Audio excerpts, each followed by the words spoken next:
Chapter 523. Mrs. M.O. Do you still like Chinese food as much as before? How about I make some lean meat porridge? Auntie Chen brought out the washed and cut fruit. When she saw Jean Wan looking at her, she paused and said shyly, I'm used to calling you that, so it's not easy for me to call you Miss G. Jean Wan smiled, picked up a piece of fruit, put it in her mouth and took 2 bites. I'll just eat some fruit. You really don't need to make breakfast for me. By the way, Auntie Chen, can you lend me your cell phone? Cell phone? Hearing this, Auntie Chen instinctively took out her cell phone. But when she was about to hand it to Jean Wan, she hesitated and suddenly took it back. Seeing the cell phone suddenly being taken away from her fingertips, Jean Wan blinked and looked at Auntie Chen innocently. Although I got my card back, my cell phone fell into the sea and is gone now. I can't contact anyone. I want to call the company. Well, my cell phone accidentally fell into the water a few days ago, and it's not working well these days. The signal is not good. Mrs. M.O., if you want to make a call, you'd better wait for Mr. M.O. to come back and use his cell phone, Auntie Chen said, and put the cell phone back in her pocket with a smile. Jean Wan. What on earth did M.O. Jingshan say to Auntie Chen? She didn't even lend her his cell phone. She could only blame herself for borrowing his cell phone from him yesterday. She didn't expect that she would only have one chance to borrow his cell phone all day. If she had known this, she would have asked Xiaoba to pick her up yesterday. Now it was too late to regret. Seeing Jean Wan lowering her head to eat the fruit gloomily, Auntie Chen smiled and didn't say anything more. She turned into the kitchen to prepare breakfast for her. Lean meat porridge sounded simple, but it was not easy to make. She had to stir-fry the meat, make all kinds of ingredients, and cook the porridge. It would take her at least an hour to make it. While Auntie Chen was busy in the kitchen, Jean Wan once again reached out to her with an innocent and pitiful look, looking for various reasons to borrow her cell phone. Finally, Jean Wan said that she hadn't been back to the company for several days. M.O. Jingshan went to the company for a routine morning meeting. He had business to attend to and so did she. She had a lot of things to do in the company and couldn't be delayed. She begged her to lend her phone for a minute. She only needed to call the people in the company to tell them something. Seeing that Jean Wan was really anxious, he took a look at the time and remembered that M.O. Jingshan said he would be back before 10:30. Thinking that Mr. M.O. would be back soon, he handed the phone to Jean Wan. Jean Wan quickly called Xiaoba and told her where she was, the building number, and the elevator password, asking her to come to the rescue as soon as possible. Xiaoba didn't understand why Jean Wan went to Aolan International. She only remembered that Jean Wan seemed to live in the U Garden and didn't know much about Aolan International. She thought something had happened, so she told her everything in such a hurry and asked her to take the money and cell phone to find her. After hanging up the phone, Xiaoba went straight to Aolan International as requested. 20 minutes later, Xiaoba arrived, stood outside, and rang the doorbell. Hearing the sound, Auntie Chen hurried out. She was wondering why Mr. M.O. didn't come in directly but rang the doorbell. But Jean Wan had already rushed to open the door. As soon as she saw Jean Wan in the door, Xiaoba asked in surprise, Boss, what happened? Yesterday you asked me to help you get a new certificate, and today you asked me to come to rescue you with a cell phone and money. Don't you live in Yuehubei? What's wrong with Aolan International? Before Xiaoba finished her words, Auntie Chen felt that something was wrong. She stuck her head out behind Jean Wan and asked, What's wrong? What's wrong? Who is it? Jean Wan continued to block her way. She took the newly bought cell phone and a dozen notes from Xiaoba, quickly stuffed them into her pocket, and said with a smile, My company's assistant. When Jean Wan finally moved aside, Auntie Chen saw a young girl with a pair of round glasses who looked innocent and lovely, and she nodded. Your assistant? Do you work in the same way as Assistant Shen? Auntie Chen nodded. Yes, similar to Shen Mu, Jean Wan explained with a smile. Xiaoba didn't know what was going on, but she still nodded to Auntie Chen. Hello. Good. Have you had breakfast before you came? I just made lean meat porridge. Would you like to come in and have some? Auntie Chen said, and reached out to pull Xiaoba into the door. Before Xiaoba realized what was going on, Jean Wan reached out and pulled Auntie Chen's hand back. It could be seen that Auntie Chen didn't know why Xiaoba came here, and was afraid that something would go wrong. So she simply asked Xiaoba to stay and wait for Mo Jingshan to come back. She never expected that one day Auntie Chen would take Mo Jingshan's side. She even had to guard against Auntie Chen. I made a lot of porridge. Your little assistant looks very thin and must eat very little. Come in and have some with us. It's okay. No, I've eaten. I just came to deliver something to CEO G. Xiaoba hurriedly hid outside. What did you deliver? Auntie Chen immediately set her eyes on Jin Wan and Xiaoba's hands. Xiaoba reacted quickly this time. Knowing that she had to help Jin Wan cover up the money and cell phone, she suddenly took out her wallet. I came to deliver a wallet to CEO G. She didn't bring any money with her, so I brought it to her. Oh, I see.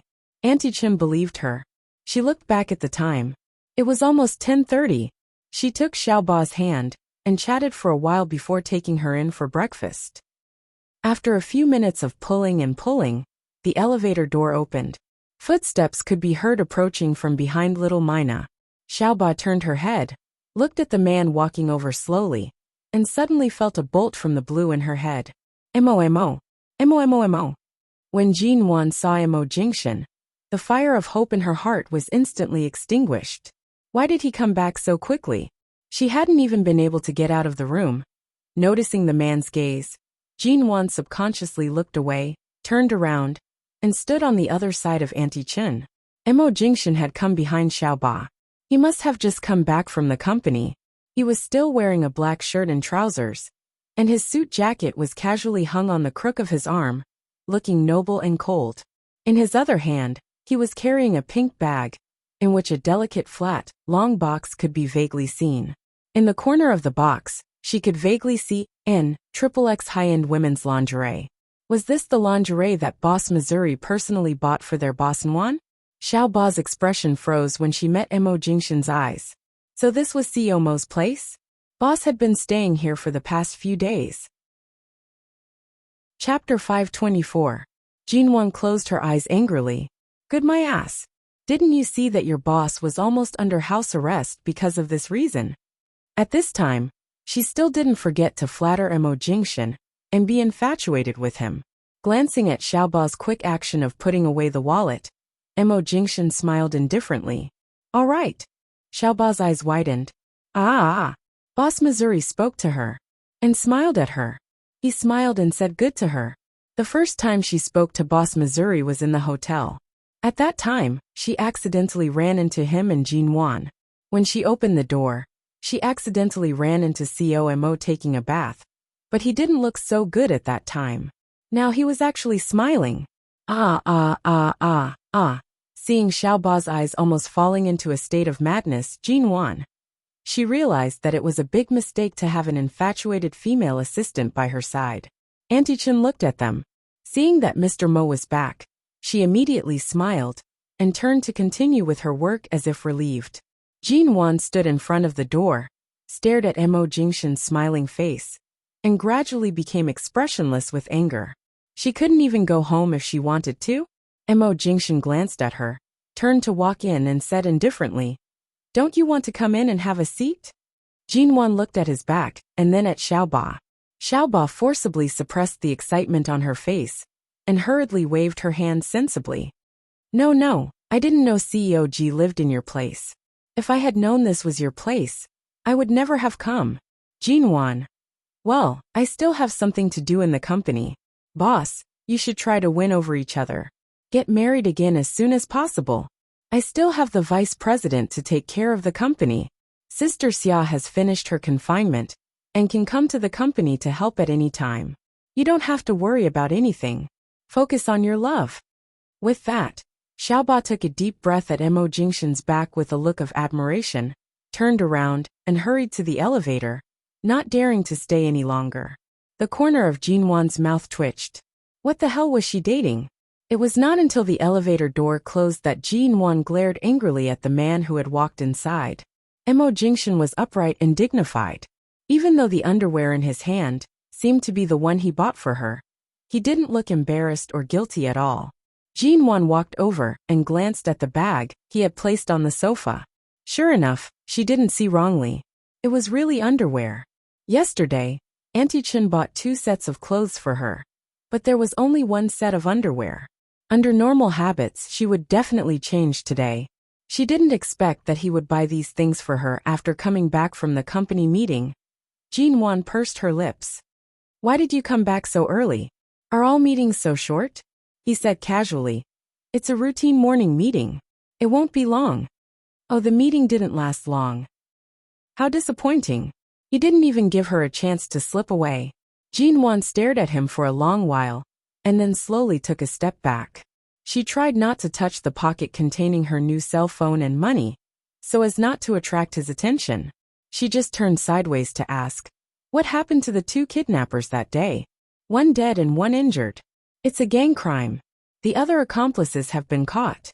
The domestic police are quite efficient in handling this case.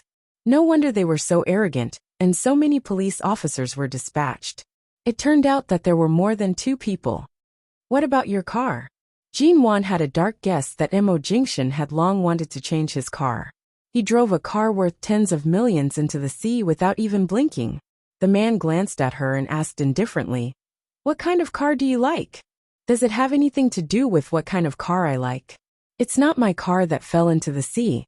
I don't need to change my car. Jinwan snorted coldly. The man glanced down at the parking lot from the window. Jinwan's car was parked below. He smiled faintly. Why did your assistant come here just now? Jinwan stood behind him and said discontentedly. A certain CEO of Shine Group didn't even give me 100 yuan. I had to find someone to give me the money. But you came back before the wallet fell into my hands. Xiaoba, that coward, left as he pleased. He came here as if he didn't come at all. There was no difference. He glanced at her. Jinwan avoided his gaze and turned back to the bedroom on the pretext of going to the bathroom. She took the money and cell phone out of her pocket. Worried that Mo Jingshan would come in and see them, she quietly took these things, and the SIM card Andy Chun had helped her into the bathroom. She sat on the toilet and quietly put the SIM card into the cell phone. After turning on the cell phone and making sure the cell phone was working, she smugly switched the cell phone to silent mode, went out, and hid the cell phone. She would take it out when she needed it. It was not until Auntie Chun said that the porridge was ready and asked her to come out to eat that Jinwan went out. When Auntie Chun put the porridge on the table for her, Mo Jingshan walked past the dining table, took a look at Jinwan, who was calm and composed when she came out of the bedroom this time, as if she had a backer, and turned his slender and straight figure to the study. Jinwan ate the porridge, looked up at his back, and her heart was slightly anxious. He wouldn't find out, would he? After entering the study, the man casually turned on the computer under the bookshelf, and the surveillance software in front of the door quickly projected the scene of the past half an hour, including the scene where Xiaoba stuffed a stack of money and cell phone into Jinwan's hand, and Jinwan hid them in her pocket. The man's elegant and deep brows moved slightly. He smiled, turned off the screen, and turned to go out. Jinwan was still sitting at the dining table eating porridge. The cut on her neck caused by Mo Pylan's ring at the Mo family had faded a lot, and the cut on the back of her hand only hurt a little when it came into contact with water. However, when she took a bath yesterday, the wound on the back of her hand that had almost healed began to redden again. She ate indifferently, but the redness on the back of her hand was very obvious. Seeing that she was completely indifferent to her wound, Mo Jingshan watched for a long time before saying lightly, after eating, I'll apply some medicine on your hand. Don't touch water for a day. Jinwan looked down at it. It was a cut she deliberately made in the car. She pursed her lips. No, it's just a little cut. It'll heal by itself. Mo Jingshan took her hand. When Jinwan was about to withdraw her hand, he held it and looked at the thin cut under the skin, which was still faintly oozing blood. Because she had taken a bath, it was obviously inflamed, so it was red. Jinwan furrowed her brows and was about to withdraw her hand when she raised her head to see that the man said firmly, You have to apply medicine. Meeting the man's gaze, Jinwan quickly looked away, but she could not withdraw her hand no matter how hard she tried. Chapter 525. Jinwan wanted to withdraw her hand but couldn't. She had no choice but to nod, and Mo Jingshan let go of her hand. After dinner, the man really insisted on applying the medicine for her. He forced her to sit on the sofa and raised the back of her hand to face him. When he helped her apply the medicine, his movements were very gentle, as if he was afraid of hurting her. But it was impossible for the medicine to not hurt her skin. Jinwan endured it and did not make a sound. She just pursed her lips and looked at the man whose movements were unbelievably gentle. Knowing that she was uncomfortable, Mo Jingshan did not expose her, but his movements were extremely patient. Auntie Chin came out of the kitchen. Seeing this scene, she immediately smiled and quietly returned to the kitchen, so as not to disturb them. I can do it myself. After applying the medicine on her right hand, Jinwan reached out to take the medicine in his hand. The man held her down. Don't move.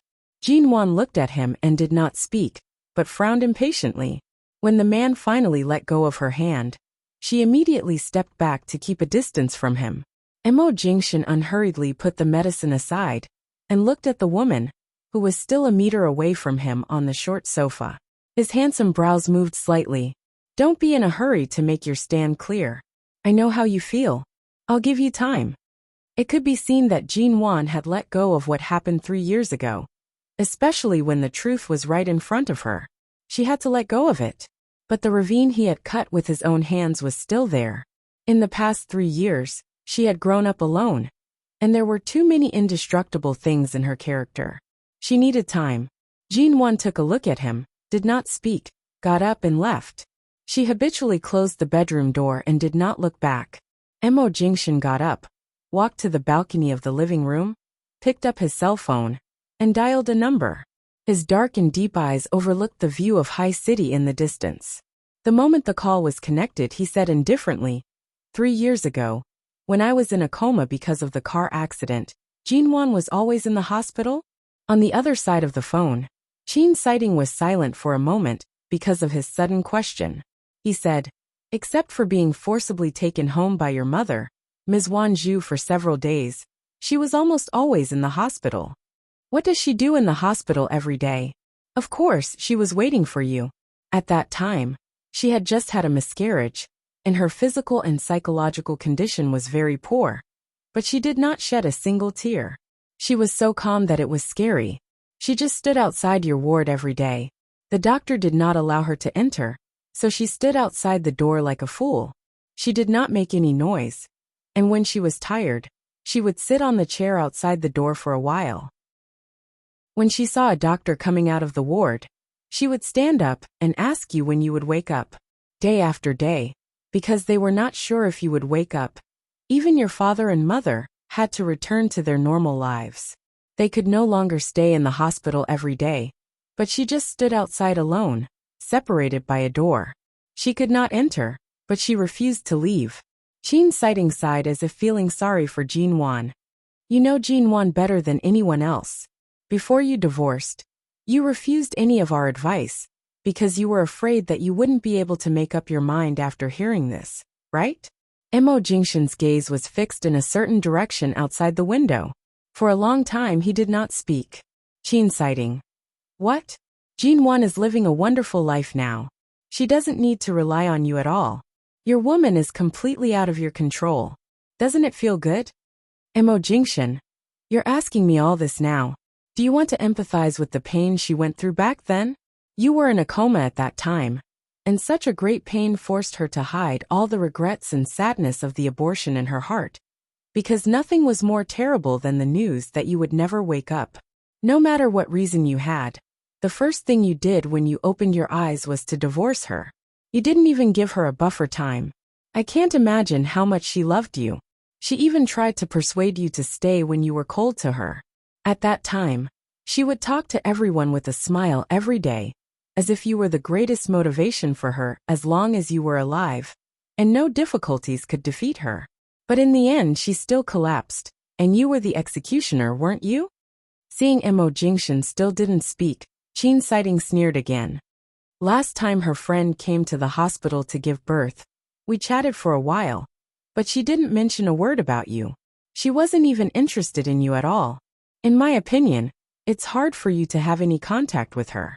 It's hard for you to even meet her, isn't it? After a moment of silence, Mo Jingshan glanced at the door not far away and said lightly, "Well, it's hard." Qin sighing. "What? Are you unhappy? Do you want me to go over and have a few drinks with you?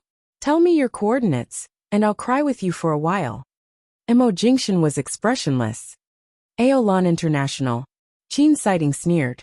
"You've been living in that place for 3 years. Your wife, who you lost, should be either in the MN group or talking and laughing with others at a business dinner table. Look at you. Now you're like a stone waiting for your wife.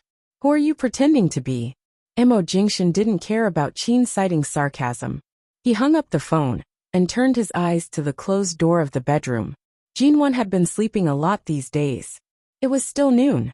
She couldn't fall asleep, but she just stayed in the bedroom. He threw his cell phone on the sofa, walked over without any pause, and turned the doorknob without any hesitation. This was his place. Jinwan knew that it was useless even if she locked the door from the inside, so she didn't bother to do this. Without locking the door opened smoothly. The curtains in the bedroom were closed, and the moment the door opened, light from the living room fell in. Jinwan, who was sitting on the carpet by the bed in a daze, was startled. She raised her eyes and stared blankly at the man coming toward her. "What are you doing?" she asked subconsciously. Without a word, Mo Jingshan pulled her up from the carpet and put her on the bed. Mo Jingshan. Jinwan frowned unhappily because he came to hug her again, but the man didn't speak. Jinwan was angry. "Mo Jingshan, I'm giving you time, but it doesn't mean I'm allowing you to sit on the floor and blow on the air conditioner that's only 20 degrees. You haven't recovered yet, and you want to catch a cold again?" Jinwan didn't notice the temperature of the air conditioner. She just felt hot sitting here, so she picked up the air conditioner remote control and pressed it casually. She didn't expect that the temperature would be so low. Chapter 526. Mo Jingshan placed her on the bed and covered her with the quilt. Without a word, he picked up the remote control and adjusted the temperature of the air conditioner to 26 degrees. Then he looked at the woman sitting on the bed. Her fair face was mostly filled with habitual forbearance, and there were no traces of her usual coquettishness in front of him. In the past 3 years, she had grown up as he had hoped. If Jinwan used to be a hedgehog who was spoiled by his side and was about to have all her thorns pulled out, right now she was a harmless and lazy cat. She looked calm, but had incomparably sharp claws. "Qin sighting will come over today. Let him check your head injury. If you don't want to go out, have a good rest in the bedroom." The man sat on the edge of the bed and held her hand. As though inadvertently holding her hand, he placed it on her lower abdomen. This action caused Jinwan to shiver. She wanted to withdraw her hand but could not. She looked at him and was about to speak when she remembered he had mentioned Qin sighting earlier and couldn't help asking, "Has Dr. Qin been in High City these years? Is he married to Miss Shi?" The man's hand was still intertwined with hers. No. Jinwan clearly remembered that Xiao Li had failed to snatch Shi Niange away from her. He looked as if he had been seriously injured when he mentioned Shi Niange. Why hadn't Shi Niange and Qin sighting come to an agreement after so many years? Why? Based on Dr. Qin's feelings for Miss Shi. Even if he doesn't say it, anyone can see how devoted he is to her. Why hasn't he married Miss Shi yet? Just as she was about to withdraw her hand without batting an eyelid, Mo Jingshan released her fingers one by one.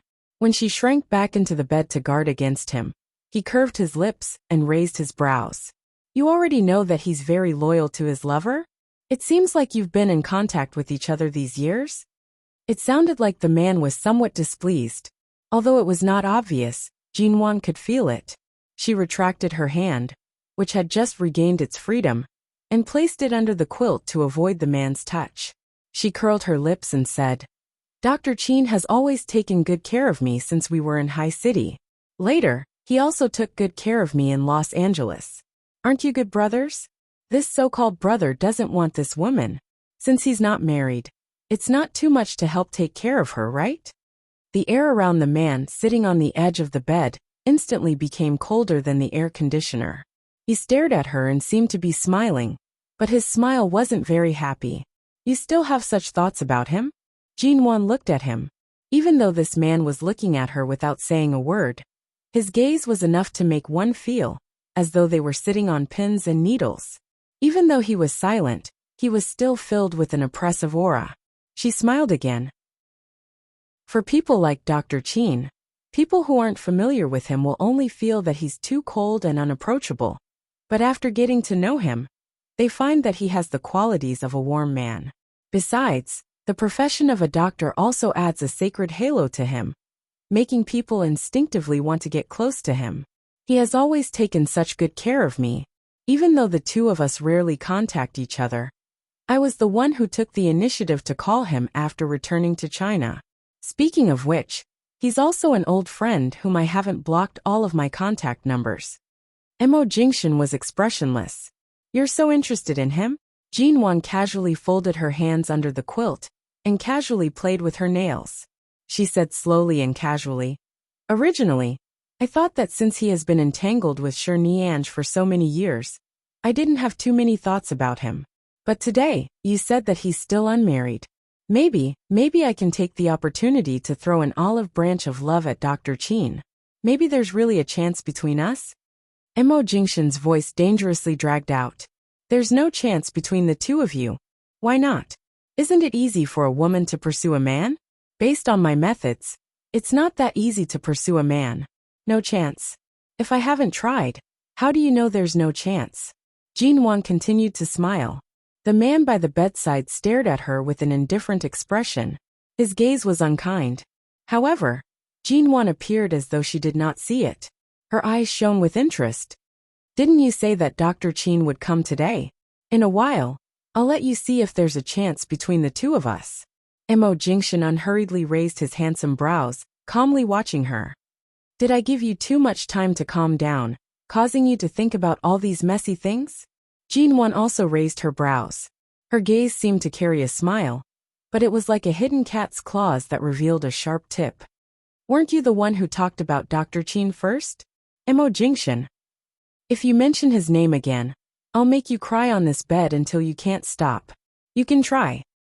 After taking the opportunity to chase Mo Jingxian out of the bedroom, Jinwan laid on the bed and quietly picked up her phone. She had just placed the SIM card in and hurriedly hid it. Now that she took it out, she saw the message that Mr. Vince had sent her yesterday. In the past 2 years, although some of the popular trends in the country had gradually converged with those of 7 years later, such as Weibo and WeChat, there were still very few people who used them. At the very least, it would take another year or two for them to become popular. Thus, even though Jinwan immediately used WeChat, the number of people in her friend list was pitifully small. There were only a few people in the company. Most of her communication with others still relied on text messages. Mr. Vince's message said that he had already returned to High City. However, this message was not as warm as it used to be. In the past, no matter where he went after saying his location, he would then ask where she was or what she was doing. However, this time, he only said that he had returned to High City, and then there was a full stop. Jinwan glanced at it and did not know what to reply. She also felt that Mr. Vince's attitude recently seemed a little strange. A person who had been rejected by her for 3 years, but whose enthusiasm did not diminish, suddenly began to deliberately distance himself from her overnight. Although he maintained a calm way of interacting with her, he was careful not to be as warm as before. She didn't feel disappointed just because a person who had always been warm to her suddenly turned cold. In the past few years, because he had helped her, she didn't want to hurt him too much. In fact, this was the most appropriate way for her to get along with him. Chapter 527. Hearing Auntie Chen calling her from outside, Jinwan got up and went out. I'm going back to High City University to cook for my little son in the afternoon. I'll come back tomorrow. Take good care of yourself. Mr. Mo said that you can't wander around right now, so be good and don't be in a hurry to leave. I'll come back tomorrow to cook for you. Auntie Chen took Jinwan's hand and said, What do you want to eat? Call me when you've decided. I'll come back tomorrow after buying the ingredients. Jinwan nodded. I'm fine with anything. It's not that troublesome. You don't have to work so hard. Taking care of yourself is the most important thing. Auntie Chen smiled and chatted with her for a while before leaving.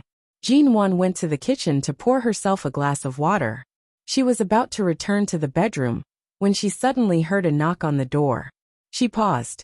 Did Auntie Chen leave something here?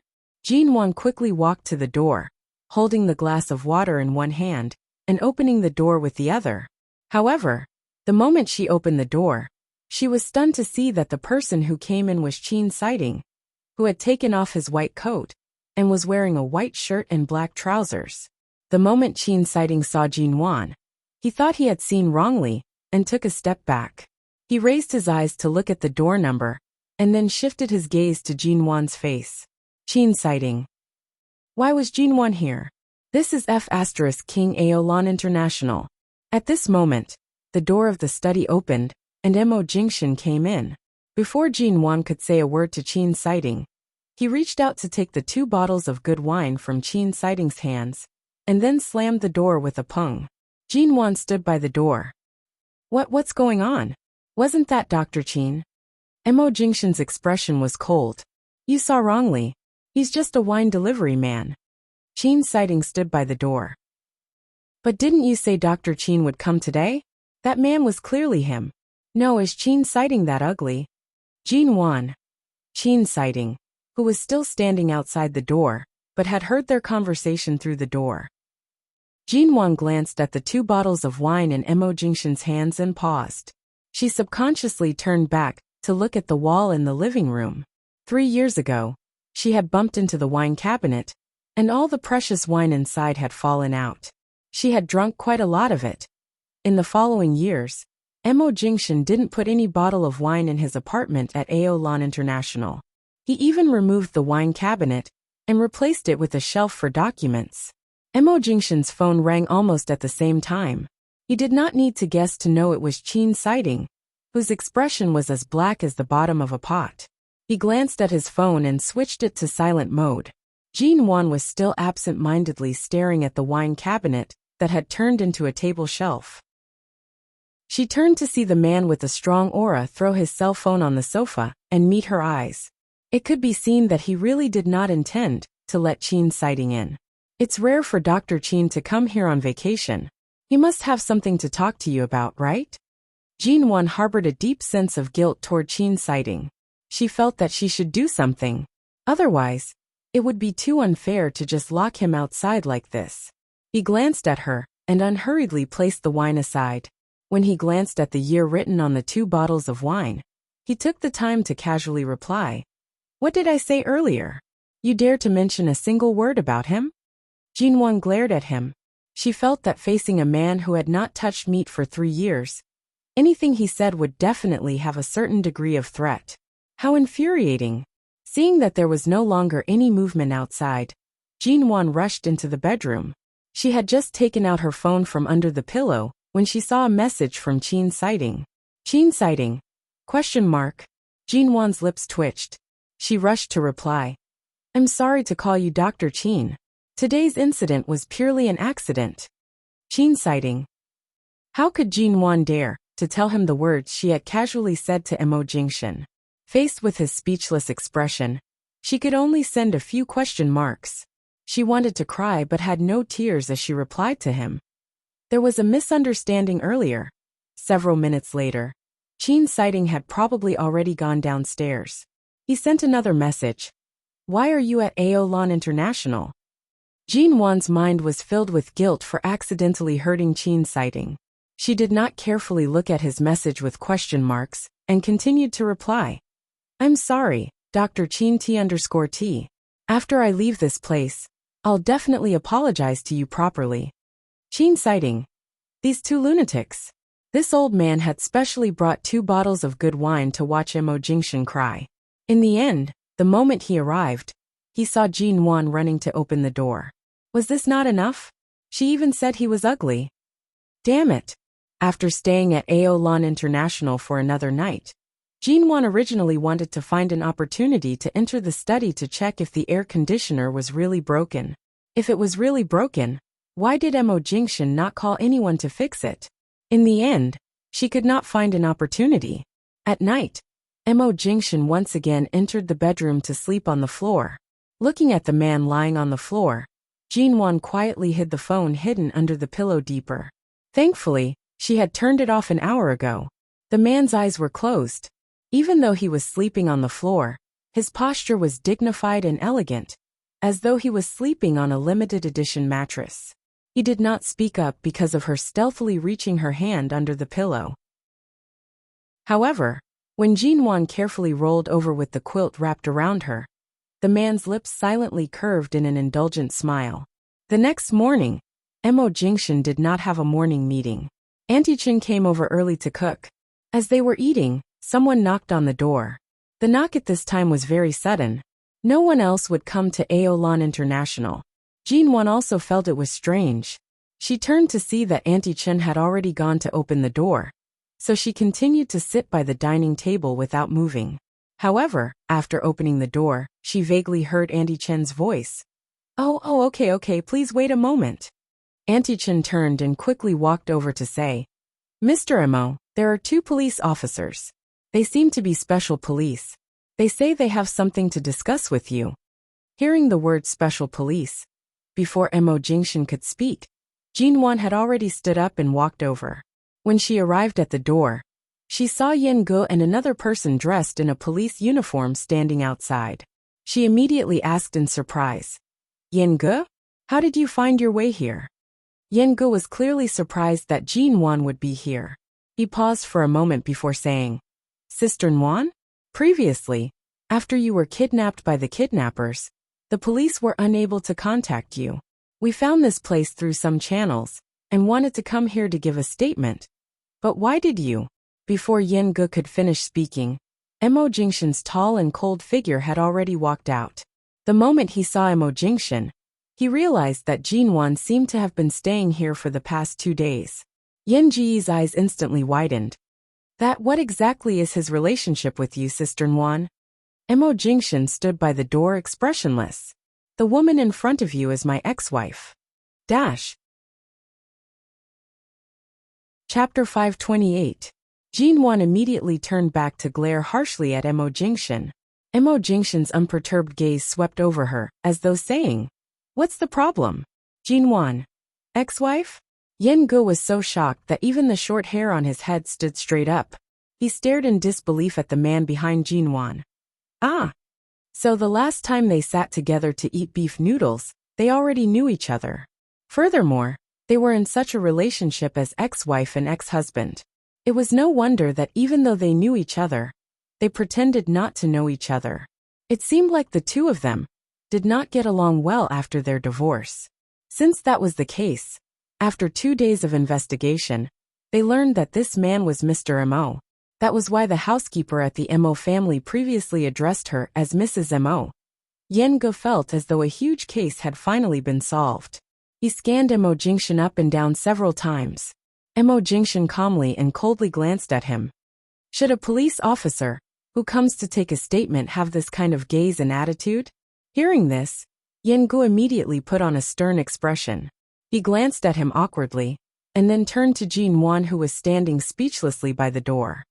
Sister Nguyen, is it convenient now? Can we go in? Jinwan was about to speak when Mo Jingshan's cold voice rang. It's not convenient. Jinwan. Yen Ge. The other police officer who came with Yen Ge. Jinwan smiled and moved away from the door. She then turned to look at Mo Jingshan. Seeing that the man did not move, and had no intention of letting them in, she turned to speak to Yen Ge. From the perspective of a citizen and the police, we have to cooperate no matter if it's convenient or not. But why are you here to take a statement? Aren't you a SWAT trainee? Our boss Ling sent me here. This is the brother in charge of taking the statement. Someone discovered your car parked here during an investigation, so I came to take a look. Yen Ge smiled at Jinwan, revealing a set of white teeth. After all, I'm still your bodyguard. I have to pay more attention to your matters. Jinwan tilted her head slightly and used her chin to point inside. Come in. Thank you for your hard work. Yen Ge hurriedly signaled the police officer by the side with his eyes. The 2 of them were about to enter, but before they could step through the door, They raised their eyes to see the man still standing by the door with no intention of giving up his seat. The moment he met Mo Jingshan's cold and unwelcoming gaze, Yan Ji's expression became more cautious. He turned to Jin Wan. Sister Nguyen, since you're an ex-wife and ex-husband, have you been living together for the past 2 days? Jin Wan calmly replied, Didn't I injure my head that day? You saw it for yourself. After that, I fell into a deep sleep for 2 days. When I woke up, I was already here. It's probably more convenient to take care of me here. Right now, Yan Ge was acting like a bodyguard again. Anyone who harbored ill intentions toward Jin Wan would be his #1 target. However, seeing that Mr. Mo didn't have the slightest self-awareness of being investigated by the police, and didn't have any intention of letting them in, Yan Ji's expression immediately turned stiff. In that case, after the statement is taken, Sister Nguyen, I'll send you home. It's not appropriate for you to stay here. Jin Wan nodded. All right. Jin Wan readily agreed. She readily agreed. But Mo Jingshan raised his gaze to sweep a glance at her. All right. Jin Wan also glared at him. Anyway, there were 2 police officers by her side. Her reason to leave was also smooth. Why wasn't it good? This was simply too good. However, the man casually closed the door. Yan Ge, who was about to collapse into the door, was instantly slapped out. Yan Ge, whose nose was almost broken, stood outside the door. He then looked at the police officer by the side, who was equally dumbfounded. The 2 of us, have we been chased out? The police officer. I'm not sure. I've just been promoted from an intern. This is my first time out. Speaking of which, is it so difficult to take a statement? Yan Ge. Inside the door, Jin Wan's expression was fierce as she watched Mo Jingshan, who had once again shut them out. She angrily said, Mo Jingshan, are you crazy? Keeping the police outside? Aren't you afraid of being arrested and interrogated for a few days? Let me tell you, being disrespectful to the police and refusing to cooperate with them is enough for them to arrest you. The man coldly and indifferently said, Even if you lend them 100 guts, they wouldn't dare. Jin Wan ignored him and reached out to open the door. The man casually placed his hand on the door, not giving her the chance to open it. While she was arguing, he lowered his head to look at the little woman, who was struggling to tug his hand away to open the door. His voice was cold and clear as he said, You've only lived here for a few days, but there have been quite a few people who have come to rescue you. I won't bicker with the assistant called Xiao Ba, but the brat outside isn't suitable to be your bodyguard. When you return, fire him. In the future, stay away from him. Why do you care who I hire to be my bodyguard? If it wasn't to ensure my own safety, why would I need a bodyguard by my side? Besides, the reason I hired him is because I almost got into danger last night. That's why Do you think I don't know that you were assaulted by a drunkard at night? Or do you think I don't know that you brought that Mr. Vince upstairs into your house?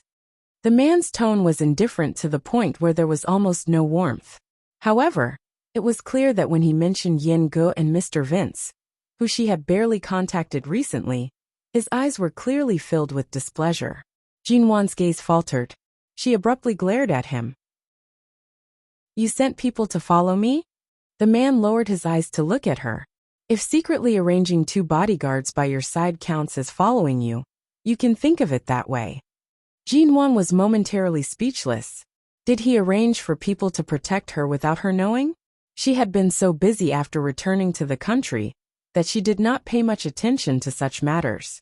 That incident with the drunkard was also because Mr. Vince was nearby and had rushed over quickly. As a result, she did not know that there was actually someone secretly taking care of her safety. Later on, she moved away in time, so she did not pay much attention to such matters. She pursed her lips and pointed to the door in front of her. No matter what, you can't just lock Yan Ge and the others outside like this. In any case, they are police officers and have a mission. If you don't finish this statement today, there will be other police officers coming tomorrow. Sooner or later, you have to cooperate. His eyes seemed to be smiling, but they were cold. It was obvious that he was very repulsed and bothered by Yan Ge. Or perhaps, he was very bothered by all the men who got close to her. You can cooperate, but after opening the door, You have to try asking him to take you away. Chapter 529. Jinwan glanced at him. Mo Jingshan, it's my freedom to stay or leave. I have no money, no cell phone and no freedom here. Aside from eating, I only sleep. Even a pig can occasionally see the outside world. Why should I be restricted to this extent just because I'm recovering? You don't have money? No cell phone? The man smiled ambiguously. Do you need me to confiscate the things you've hidden under your pillow? Jinwan. What? How did he know? The man glanced at her again. Are you planning to make me admit that I'm treating you like a pig and depriving you of your freedom? Hiding your cell phone under your pillow is such a clumsy method. Do you really think I don't know? Jinwan. She had always thought that an upright man like Mo Jingshan would not do something like searching under her pillow, so she kept her cell phone there without worry. She did not expect him to know. However, in her impression, he had not had the chance to touch the bed she slept on, much less the things under her pillow. Jinwan thought for a moment. At the end of the day, she could only guess that it had something to do with the surveillance cameras in the corridor outside. Aolan International's corridors and doors all had high-definition surveillance cameras. This was not within her consideration. I told you to eat, drink and rest well here. Aside from not allowing you to go out to enjoy the wind, when have I really restricted you? The man's tone was very calm. Jinwan didn't speak. She knew the condition of the wound on her head. Although it wasn't serious, and she had been given a tetanus shot before she woke up, to avoid infection, it was indeed for her own good that she didn't go out and see the wind before she completely healed. She quickly ended the topic of hiding her cell phone and pointed at the door. Shall we let them in first? Mo Jingshan glanced at her again. Jinwan shifted her eyes away, refusing to look at him. However, based on his attitude toward Yen Ge, if she was really brought away by him, it was likely that Yen Ge would not have a good ending. Yesterday, she had already caused Qin's sighting to be locked at the door. Today, she had to be more restrained in her words and actions to avoid harming others. There was no need for her to speak. Based on the man's understanding of her, he could tell that she was weighing the pros and cons, and decided to keep her mouth shut. Only then did he open the door. Jinwan rushed to open the door. When she opened the door, she saw that Yen Ge and the police officer were still standing by the door. Seeing that the door was open, the two of them turned to Jinwan in unison. Come in. Jinwan opened the door. The two of them looked at the door again before walking in. When he entered, Yen Ge saw that Jinwan's complexion was much better. He recalled the day when Mo Jingshan brought her out of the sea. At that time, she was covered in seawater, and there were bloodstains on her head and body. Her complexion was unbelievably pale. He couldn't help but say apologetically, Sister Nwan, I'm really sorry. That day, when you were kidnapped by the kidnappers, the police and I were busy chasing after other people. We didn't expect that you would be trapped. Jinwan raised her eyebrows and smiled disapprovingly. Since you're trying to protect more innocent citizens, I won't argue with you. Aren't you going to take a statement? Let's begin. The police officer who came with Yen Ge took out a notebook and a recording pen. Jinwan politely invited them to sit down. However, the two of them glanced at the surroundings and then at Mo Jingshan, who, although allowed them to enter, maintained a cold and indifferent expression. Neither of them dared to sit down and only stood in the middle of the living room, planning to quickly take their statements and end this quickly. The two of them asked Jinwan a few questions. After receiving Jinwan's cooperative answers, they turned to Mo Jingshan and asked him a few more questions. Although Mo Jingshan's tone was indifferent and impatient, at the very least, he was cooperative. Although his answers were short, Yen Ge and the police officer who came with him heaved a long sigh of relief. No matter what, their task of asking them to take a statement was about to be completed. After asking all the questions, Yen Ge asked about Jinwan's injuries that day. The other police officer put away the notebook and then turned to Mo Jingshan with a serious expression. Mr. Mo, your car was salvaged that day. However, the body of the car was badly damaged and the car was seriously flooded. It has already been treated as a scrap car. However, at that time, you and Miss G were innocently kidnapped. It's really fortunate that you were able to escape in the end. Our police have specially held a meeting to discuss this matter. Regarding your ghost, after we calculate the appropriate compensation price, we will discuss the specific matters with you. However, because your car is really too expensive, the calculation time, and the time we have agreed on may have to wait. Mo Jingshan lightly and indifferently responded. By the side, Jinwan heard these words. Although the car was not hers, she still instinctively felt her heart ache. Mo Jingshan's ghost was a World Limited Edition commemorative car. Even if the police wanted to compensate for it, if they were to ask for 1/6 of the original price, it would most likely cost more than 10 million yuan. The police would indeed need to discuss this price carefully. They definitely could not fork out so much money in such a short time. Fortunately, the moment Mo Jingshan drove the car into the sea, he had already prepared for the car to be scrapped. He did not intend to haggle with the police over the compensation rights and amount. If he really wanted to haggle over it, the police in High City and some of the directors would most likely cry and bleed. When Yin Ge and the others were preparing to leave, Jin Wan was about to stand up to send them off when she suddenly received Mo Jingshan's gaze. Did he really want her to resign from Yin Ji's bodyguard job right now? There were other people by Yin Ji's side. If she were to directly resign from his part-time job, it would be too disrespectful. Furthermore, although Yin Ge was only a year younger than Jin Wan, he had always taken care of her. Perhaps because he had spent many years in the police academy, he was a very upright and charismatic person. More importantly, he treated Jin Wan very well, and was very responsible. She took the opportunity to send them out to chat with Yin Ge and the other police officer with a smile. She did not mention a single word about firing Yin Ge. In any case, she had no intention of quitting. Just as the two were about to leave, the man's cold and low voice abruptly rang. If you want to be a special police officer, then go back and do your job properly. It's best if you practice in a police station or another police department. A job like being a bodyguard doesn't suit you. It won't be of any help to your career as a special police officer. Jinwan. Yin Ji's footsteps faltered. He abruptly turned to look in Mo Jingshan's direction.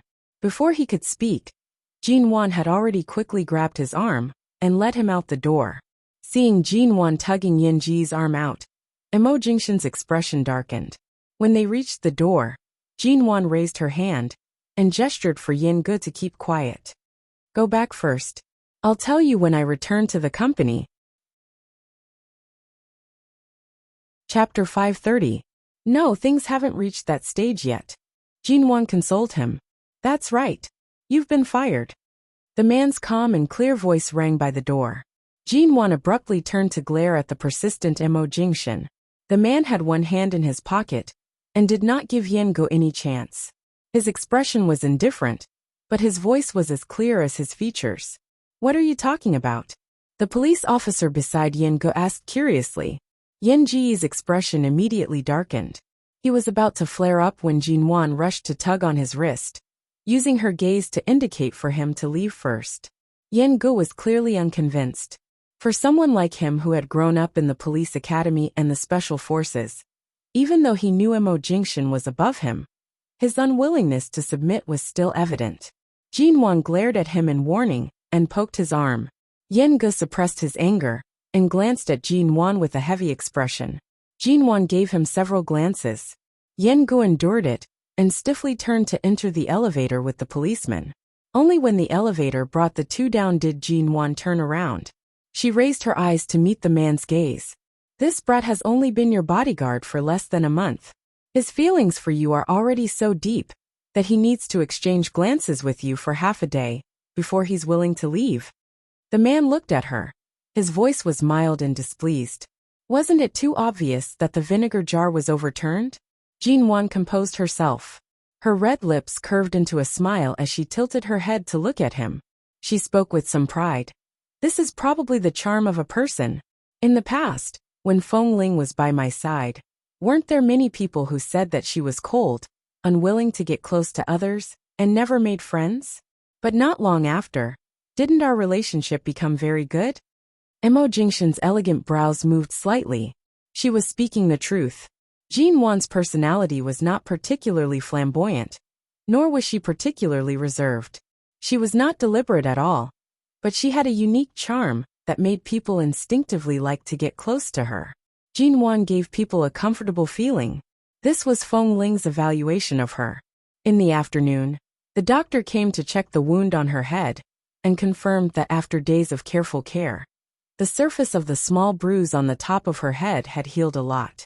From tonight on, even if she washed her hair with water, there would be no problem as long as she washed it gently.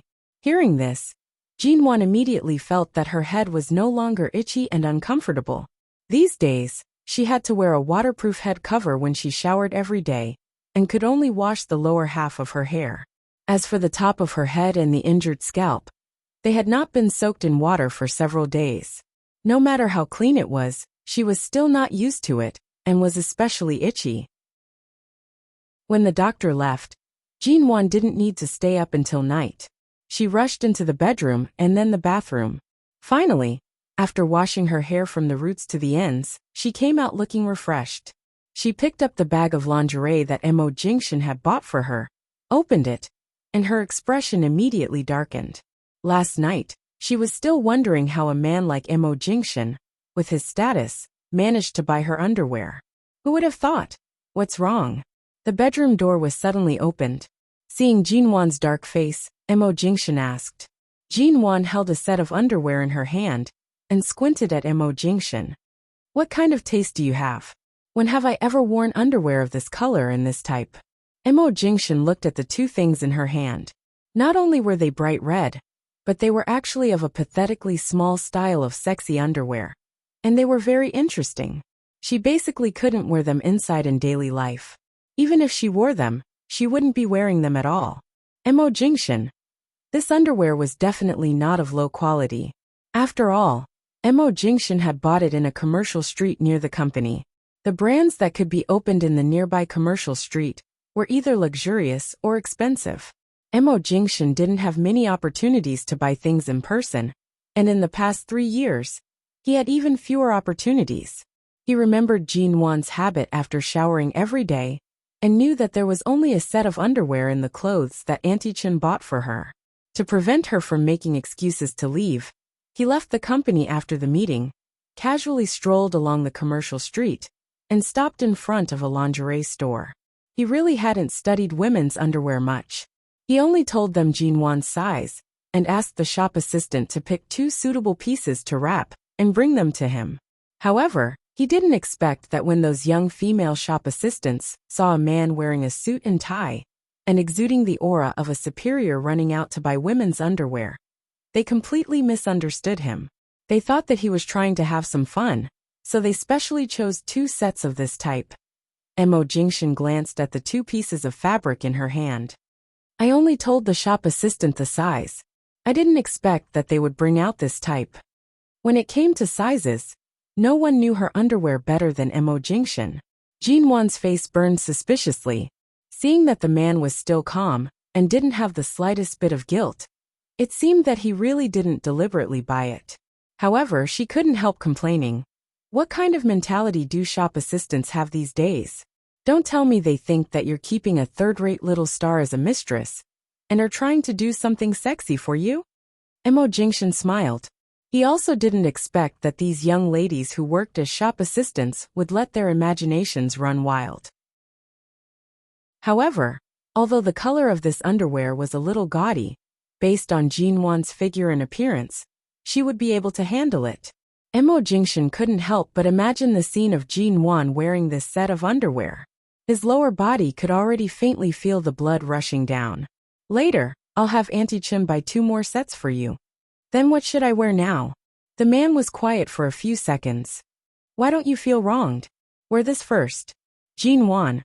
Only if I'm crazy would I wear this kind of damn thing to walk around in front of you. Mo Jingshan's eyes were smiling as he curved his lips. I don't mind if you walk around in front of me without any clothes on. Auntie Chen, who had just returned from tidying up the study, heard these words and was instantly dumbfounded.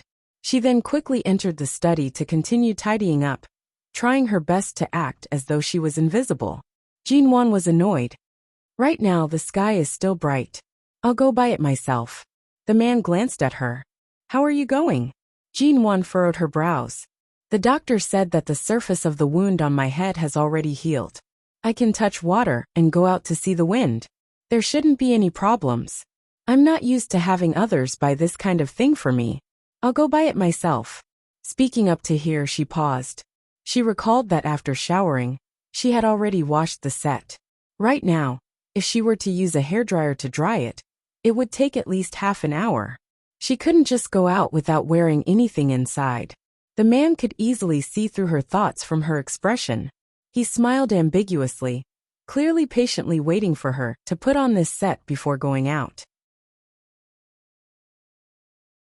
Chapter 531. Putting it on was as good as not wearing it, but she couldn't just go out like this. After hesitating for a long time, Jean suddenly threw the two pathetically small pieces of fabric into the trash can with a look of disgust. The man's smiling expression immediately sank. Jean turned back to the bedroom with a proud expression, went to the bathroom to take out the previous set, turned the hairdryer to the highest speed, and spent 15 minutes to dry it.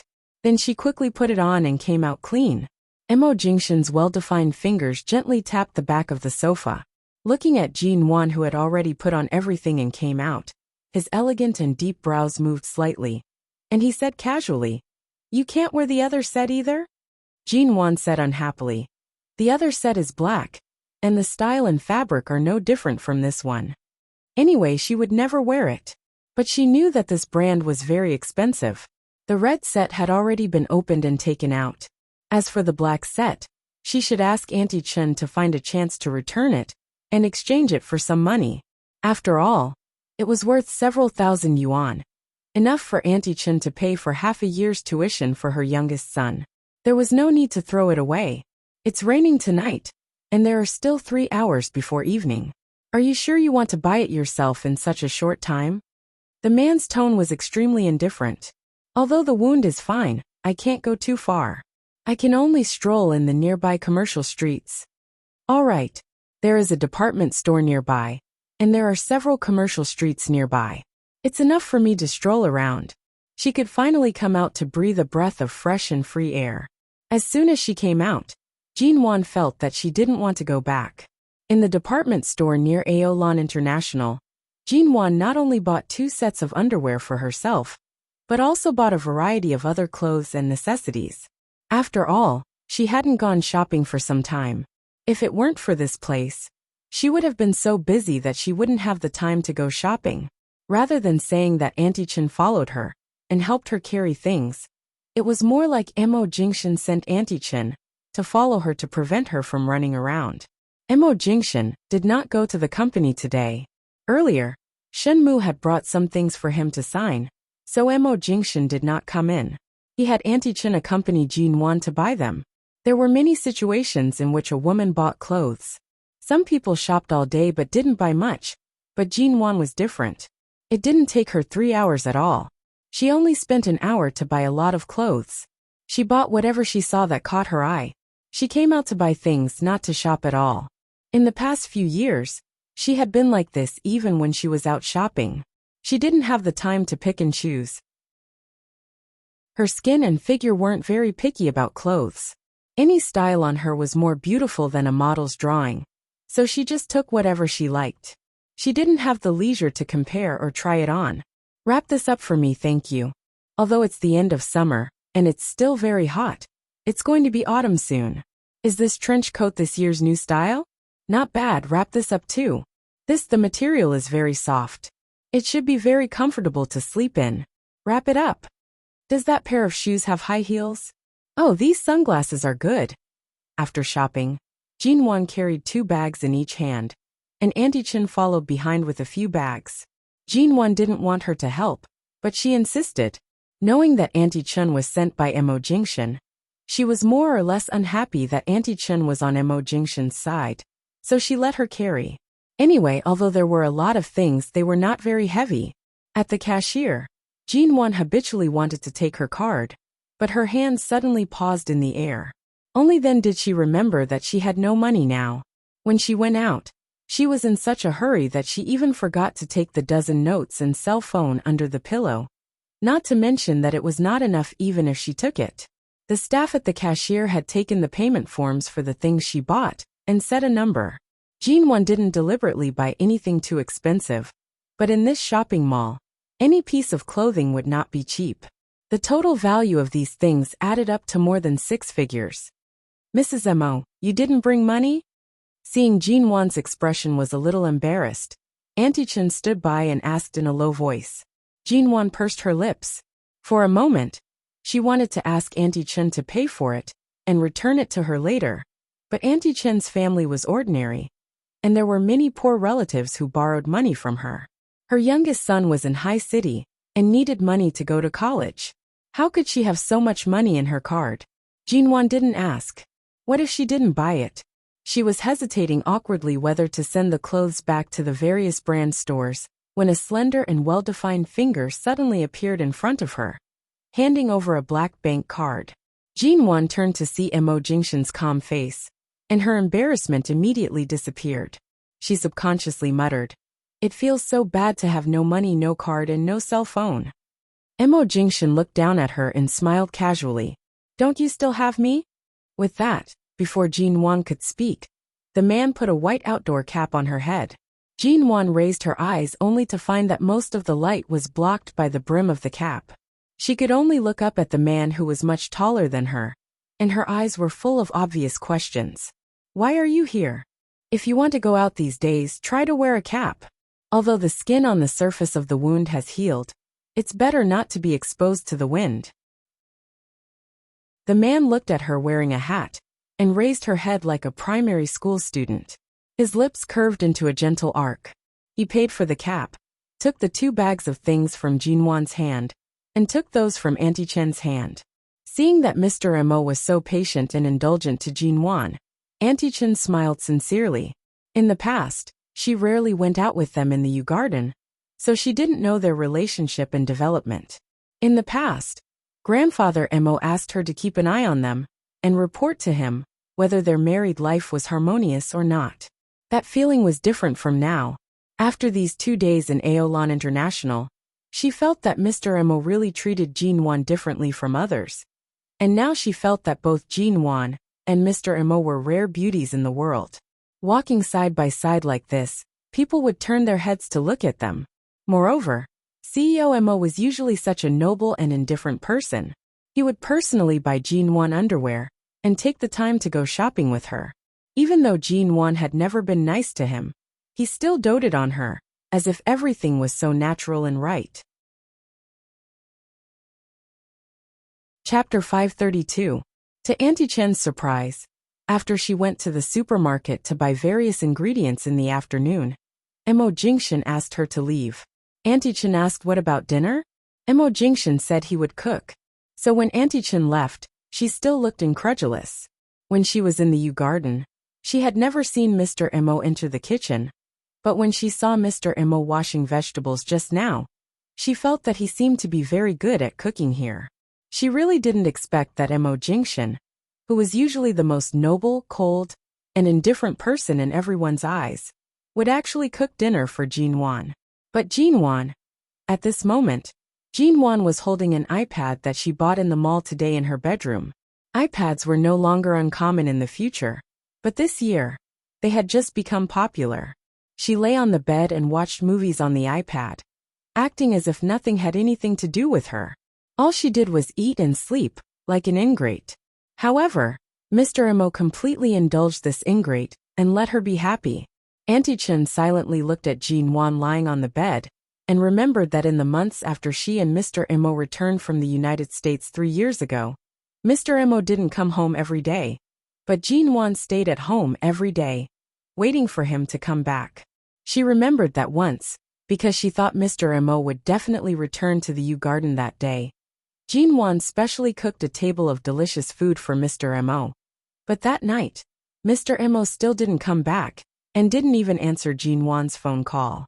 Later, the food was cold and couldn't be eaten.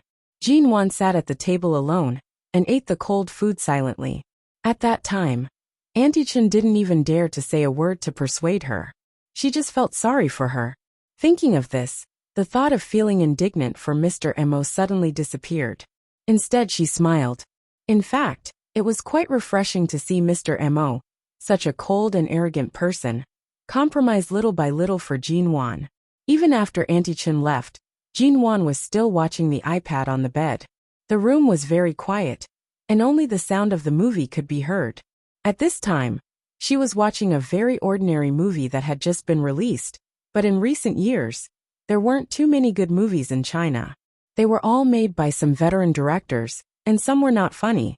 She was too lazy to find Hollywood movies, so she casually opened it and watched it for a while.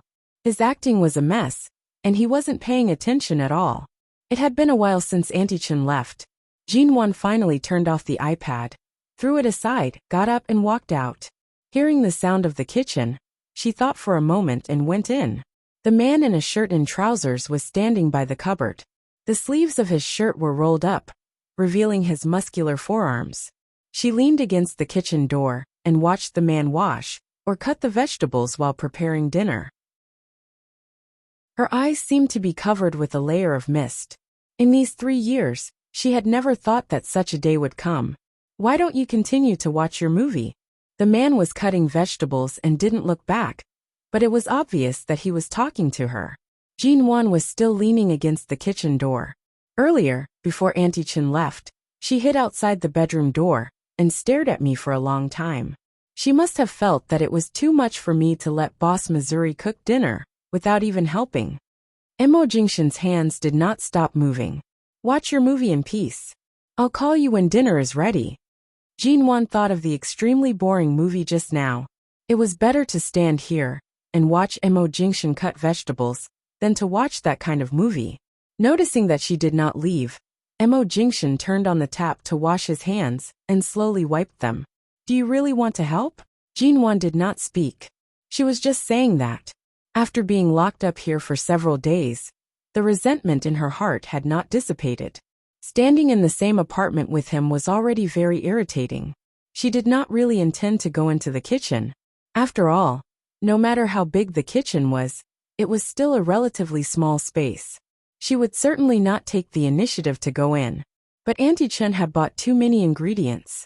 She had probably planned to make a good meal tonight, but Mo Jingshan had taken over. If she really did not help, who knew when she would be able to eat?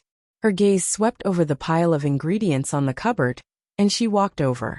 Jean Wan was about to say that she would not do anything else but bring the oil, salt, soy sauce, vinegar, and cooking wine over and help him make some seasonings, such as sweet, sour, salt, and a small amount of soy sauce for the sweet and sour fish, and various seasonings for the mushroom soup. And she had just walked over and was about an arm's length away when her wrist was suddenly caught by the man. Before Jean Wan had time to speak, she was dragged by him and stumbled in his direction. When she hurriedly tried to steady herself, the man had already kissed her. Jean Wan was stunned for a moment. When she came to her senses, she hurriedly stepped back and pushed his shoulder hard, but the man held her waist and brought her back. In just 2 steps, he directly pressed her against the counter of the cupboard. Ugh! Jean Wan instantly widened her eyes and tried to step back with both hands and feet, but the man still firmly held her. It was not a fierce and hot kiss, but their lips were pressed together, gentle and intoxicating. But because she subconsciously struggled a few times, the man who was originally very gentle simply pried open her lips and teeth, invaded her, and entangled with her. It was like an ambiguous, gentle and forceful invasion, and Jean Wan struggled to push him away and hugged him. It was not until Jean Wan bit him hard that the man's movements paused. He lowered his eyes to look at her cheeks flushed and panting from the kiss. I'll cook. What are you doing? Ah. Before she finished speaking, a short, low cry followed, and Jean Wan's body was suddenly picked up by him. It was not the kind of hug that wrapped around the waist, nor was it a hug. Instead, he held her armpits like holding a child and lifted her off the ground. In an instant, she had changed from leaning against him to sitting on the counter of the cupboard. She was still in shock and widened her eyes, staring at the man in front of her in disbelief. What are you doing? Ugh. Her lips were kissed again. The man was tall and had long legs. He was completely unaffected by her sitting so high. This time, Jinwon didn't have to be held up by him. She raised her head and was kissed by the man at eye level. She sat on the cupboard. Not far from her was the stove that had not been turned on, and not far from her was the refrigerator. There were some bowls, chopsticks, and plates behind her. She did not dare to move, but her stiff posture allowed the man to linger in her mouth for a moment, as though he had succeeded. Chapter 533. He stroked her cheek with his palm and curled his lips. "Don't you want to help me? Sit here and let me kiss you for a while, eh?" Jinwon stared at him in shock. What kind of help was this? Being stared at by the man at such a close distance. Her heart was thrown into disarray. She rushed to push him away. "This is the kitchen, and the cabinet is also." Before she could finish her words, her lips were kissed again. Mo Jingshan's hand moved from her cheek to her shoulder, and then to her back. Jinwon trembled all over, but he did not let go of her. He unhurriedly kissed her from her lips to her earlobe.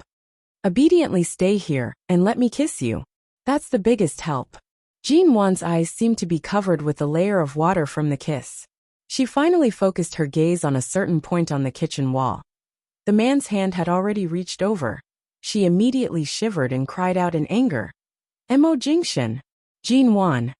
She abruptly slapped the man's hand away from her waist, and then pushed him harshly. This man was really shameless to the extreme.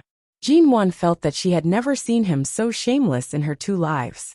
How could he have the cheek to act like a gangster toward his ex-wife?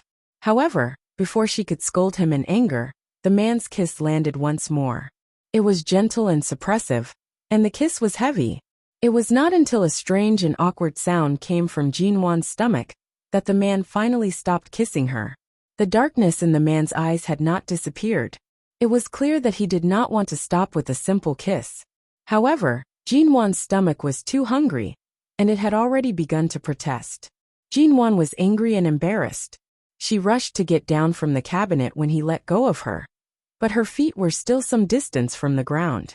She was trying to figure out which direction to jump in when the man's arms circled around her waist. He carried her down and placed her on the ground.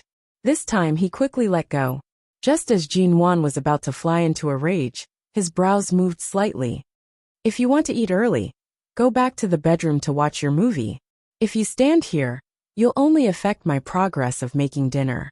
In the end, I'll eat you. It's not impossible. After all, I've been hungry for so long, eh?" Jinwon. She felt that the little bit of gratitude she had for him was about to be used up. Staying here for a few days was a huge loss for her.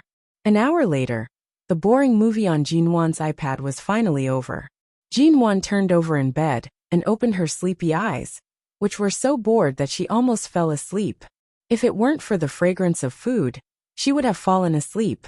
When Mo Jingshan brought the dinner to the table one by one, Jinwon had already got up and sat down at the table. Not to mention washing the dishes. She didn't even want to help him carry the dishes or hold the utensils.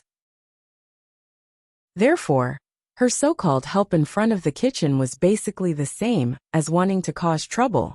When Mo Jingshan handed over the bowl and chopsticks, Jinwon picked up the chopsticks and began to eat without saying a word. The man lowered his eyes and narrowed his eyes as he watched her focus on each dish while eating. She was satisfied with every bite. He curled his lips and smiled in satisfaction. If it weren't for the old affection she had for the food he made, it would have been very difficult for him to keep her here to recuperate. However, Jinwon's injury was no longer a problem, and it wasn't appropriate for her to stay in the company. MN Group was the empire she had built with her strong will and passion in the past 3 years. Even though Mo Jingshan now regretted leaving her so far away and letting her wings grow so hard that even though he had never really let her go, he still tried to pull her back with the thread in his hand. But it wasn't easy to pull her back. Mo Jingshan didn't ask her when she would leave, nor did Jinwon. From the food she ate, he could tell that she had a good appetite. After dinner, Jinwon no longer hit her cell phone. She nestled on the sofa and texted Xiatian. Xiatian sent several photos of the baby sleeping with a pacifier in his mouth, which almost melted Jinwon's heart. She held the cell phone and couldn't help kissing it, But when she saw Imo Jingshan coming over, she turned off the cell phone screen and didn't show it to him. Imo Jingshan watched as she pouted and smiled at the phone, but when he approached, she immediately put it down. At the same time, her expression turned fierce. His brows rose slightly. The difference in treatment was too great. When he put Jean Wan on the table to kiss her, Imo Jingshan clearly felt that if he touched her like this again, he might not be able to control himself. At night, Jean Wan went back to the bedroom to sleep. This time, he didn't insist on sleeping in the bedroom, but slept on the sofa in the living room. The night was peaceful and harmonious. When Jean Wan woke up in the middle of the night, she seemed to vaguely hear the sound of a shower coming from the spare bathroom outside. Why was he taking a shower so late? Jean Wan thought she had heard wrong, turned over, and continued to sleep. The next morning, when Jean Wan got up, it was past 8 o'clock. Auntie Chen hadn't come yet, so Imo Jingshan went to the company. She was alone in the apartment of Aolan International. Jean Wan got up, stretched, and then went out to observe the situation outside. Seeing that there was no one else, she quickly turned to pack up her clothes, cell phone, and other things. After packing everything up, she carried the bag she bought at the department store yesterday and rushed to the door, planning to leave. However, when she was changing her shoes in front of the door, she felt something on the door. She looked up and saw a white note stuck on it. It was a note written by Imo Jingshan, written with a strong pen. There is toast in the kitchen oven. Leave after breakfast. Jean Wan stared at the note for a long time, and her face darkened. She abruptly tore the note down. She could have texted or called him, but he had to stick it here. Was he deliberately making things difficult for her? Shine Group, not far from Aolan International. Outside the president's office, Imo Jingshan had just walked out when his cell phone suddenly rang. He picked up the phone and heard the person on the other end saying, "CEO Mo, Miss G has just left. She took a taxi and left. It seems that she is going back to the west side of the city. Many of her documents haven't been completed yet. I guess she is going back to Yuehubei first." After saying this, the bodyguard waited nervously for Imo Jingshan's reply, ready to take orders to intercept her and bring her back. However, there was a moment of silence on the phone, and then the man's voice rang. "All right, I got it. Dash." Chapter 534. The bodyguard was surprised. "This, Mr. Imo, aren't you going to get her back?" Outside the CEO's office, the man in black stared at the changing numbers in front of the elevator in the distance, one hand in his trouser pocket, the other holding a cell phone, his handsome face as calm as water, and his tone indifferent. "Wherever she wants to go, just watch her go back. Don't let her run around on the way. Watch her go back to the company or Yuehubei." The bodyguard on the other end of the phone answered, "Okay, Mr. Imo. Try to follow her without her noticing and keep her safe." "Got it. The security facilities in Yuehubei are quite good. If she goes home, let her go back to have a good rest. Don't disturb her." "Okay." After a pause, the bodyguard suddenly said, "Miss G got out of the car halfway. She went to a roadside breakfast shop to buy some breakfast, took it to the car, and continued to Xiqing district." "Okay." Sure enough, she didn't take a bite of the toast left for her.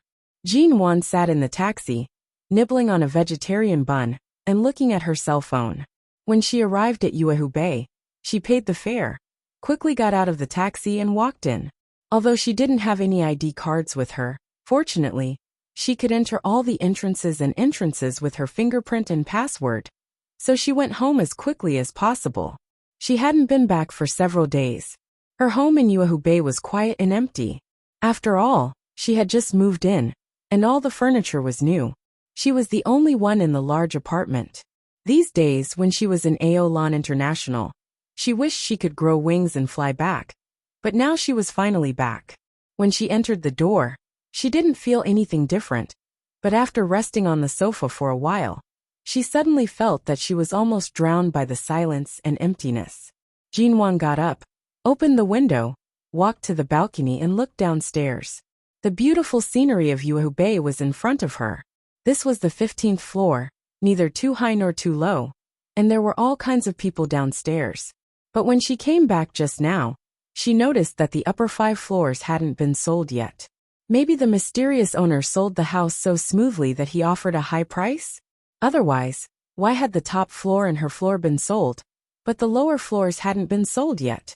She remembered that the furniture on the top floor had been moved out last time, but she didn't know when the new residents would move in. There weren't any neighbors that were too close to each other, making the house seem even quieter.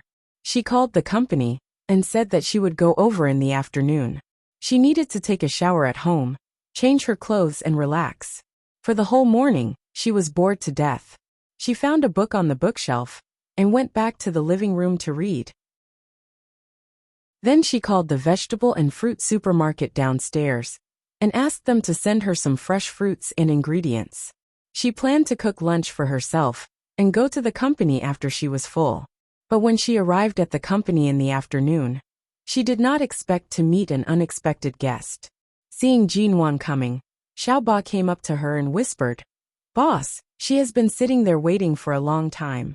We tried to persuade her, but she didn't listen. She refused to leave."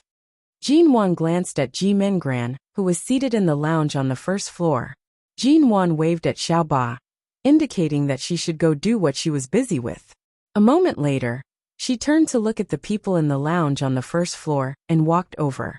The sun was shining brightly outside, and the lounge was illuminated by the sunlight. The temperature was moderate because of the air conditioner, and with the sunlight shining in, it was warm. Even the air was extremely comfortable. This was how Ji Mengran felt sitting here. Being in Jinwan's territory, Ji Mengran was not too arrogant this time. When Jinwan walked over, she raised her eyes to look at her and suddenly smiled at her. "Sister." This smile, and the way she addressed her indicated that she came with a purpose. Jinwan glanced at the time and looked at her indifferently. "What's the matter?" Ji Mengran smiled at her and said, "Aren't I also in the real estate industry now? Our studio is developing well and has become more and more popular in the past 2 months. If you see the performance of our studio in the past 2 months, you must be very surprised, especially in the area occupied, resources and purchase rate." Ji Mengran smiled at her. Ji Mengran spoke slowly. "Especially this month, as far as I know, among all the companies related to real estate in High City, only our studio exceeded the quota at the beginning of the month and has been far ahead of others." Jinwan looked at her calmly, wondering what she was up to. Although MN Group started as a real estate studio, the company's industry chain now covered not only real estate, but also the most profitable industries in recent years. In addition, in the past 3 years, the domestic housing price had been rising at a frightening speed, so this year had come to a buffer period. Therefore, MN Group's primary goal this year was not real estate, but other ways of making profits. However, she did not expect that Ji Mengran would one day come here to demonstrate or provoke hatred. Jinwan sighed in her heart. Now, no matter how much land Ji Mengran's studio bought, it was almost impossible to sell it at a higher price than the original price. It was difficult to maintain the original price. The government had always had a relative regulation policy, and this was the first time in the past 3 years that it had been implemented with great force. Ji Mengran happened to be stuck in this unlucky muzzle, but she did not know it.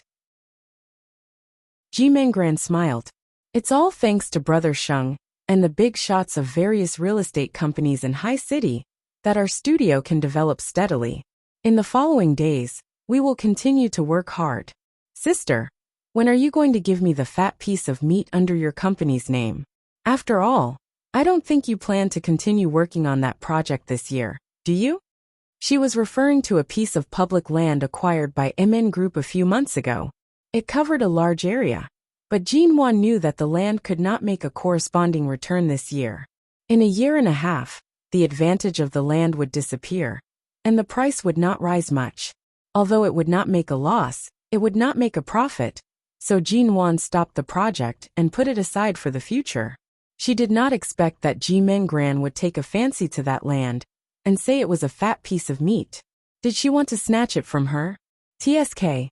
It seemed that Ji Mengran was keeping a close eye on her company. Jinwan's achievements in MN Group were a thorn in her side. Everything was done so perfectly that Ji Mengran was so anxious that she wanted to come over and ask to buy that piece of land. Chapter 535. Ji Mengran raised her hand and made a two gesture. 200 million yuan. This price was higher than Jin Wan's initial estimation. The piece of land that she had always thought would be ruined had now become a fat piece of meat in Ji Mengran's eyes. It seemed like Jin Wan's remaining prediction ability could only be used to scam this so-called little sister of hers. Jin Wan coldly curved her lips but did not immediately agree.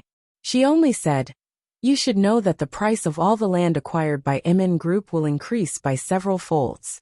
However, recently, our company really hasn't been able to devote too much attention to real estate. Regardless of our current relationship, considering that we grew up together, it's not impossible for me to give it to you. Add another 50 million yuan, and the land will be yours. Otherwise, there's no need to talk." Ji Mengran immediately became unhappy. "The moment you opened your mouth, you raised the price by 25%. You even said it was because we grew up together? Are you sure you're not scamming me?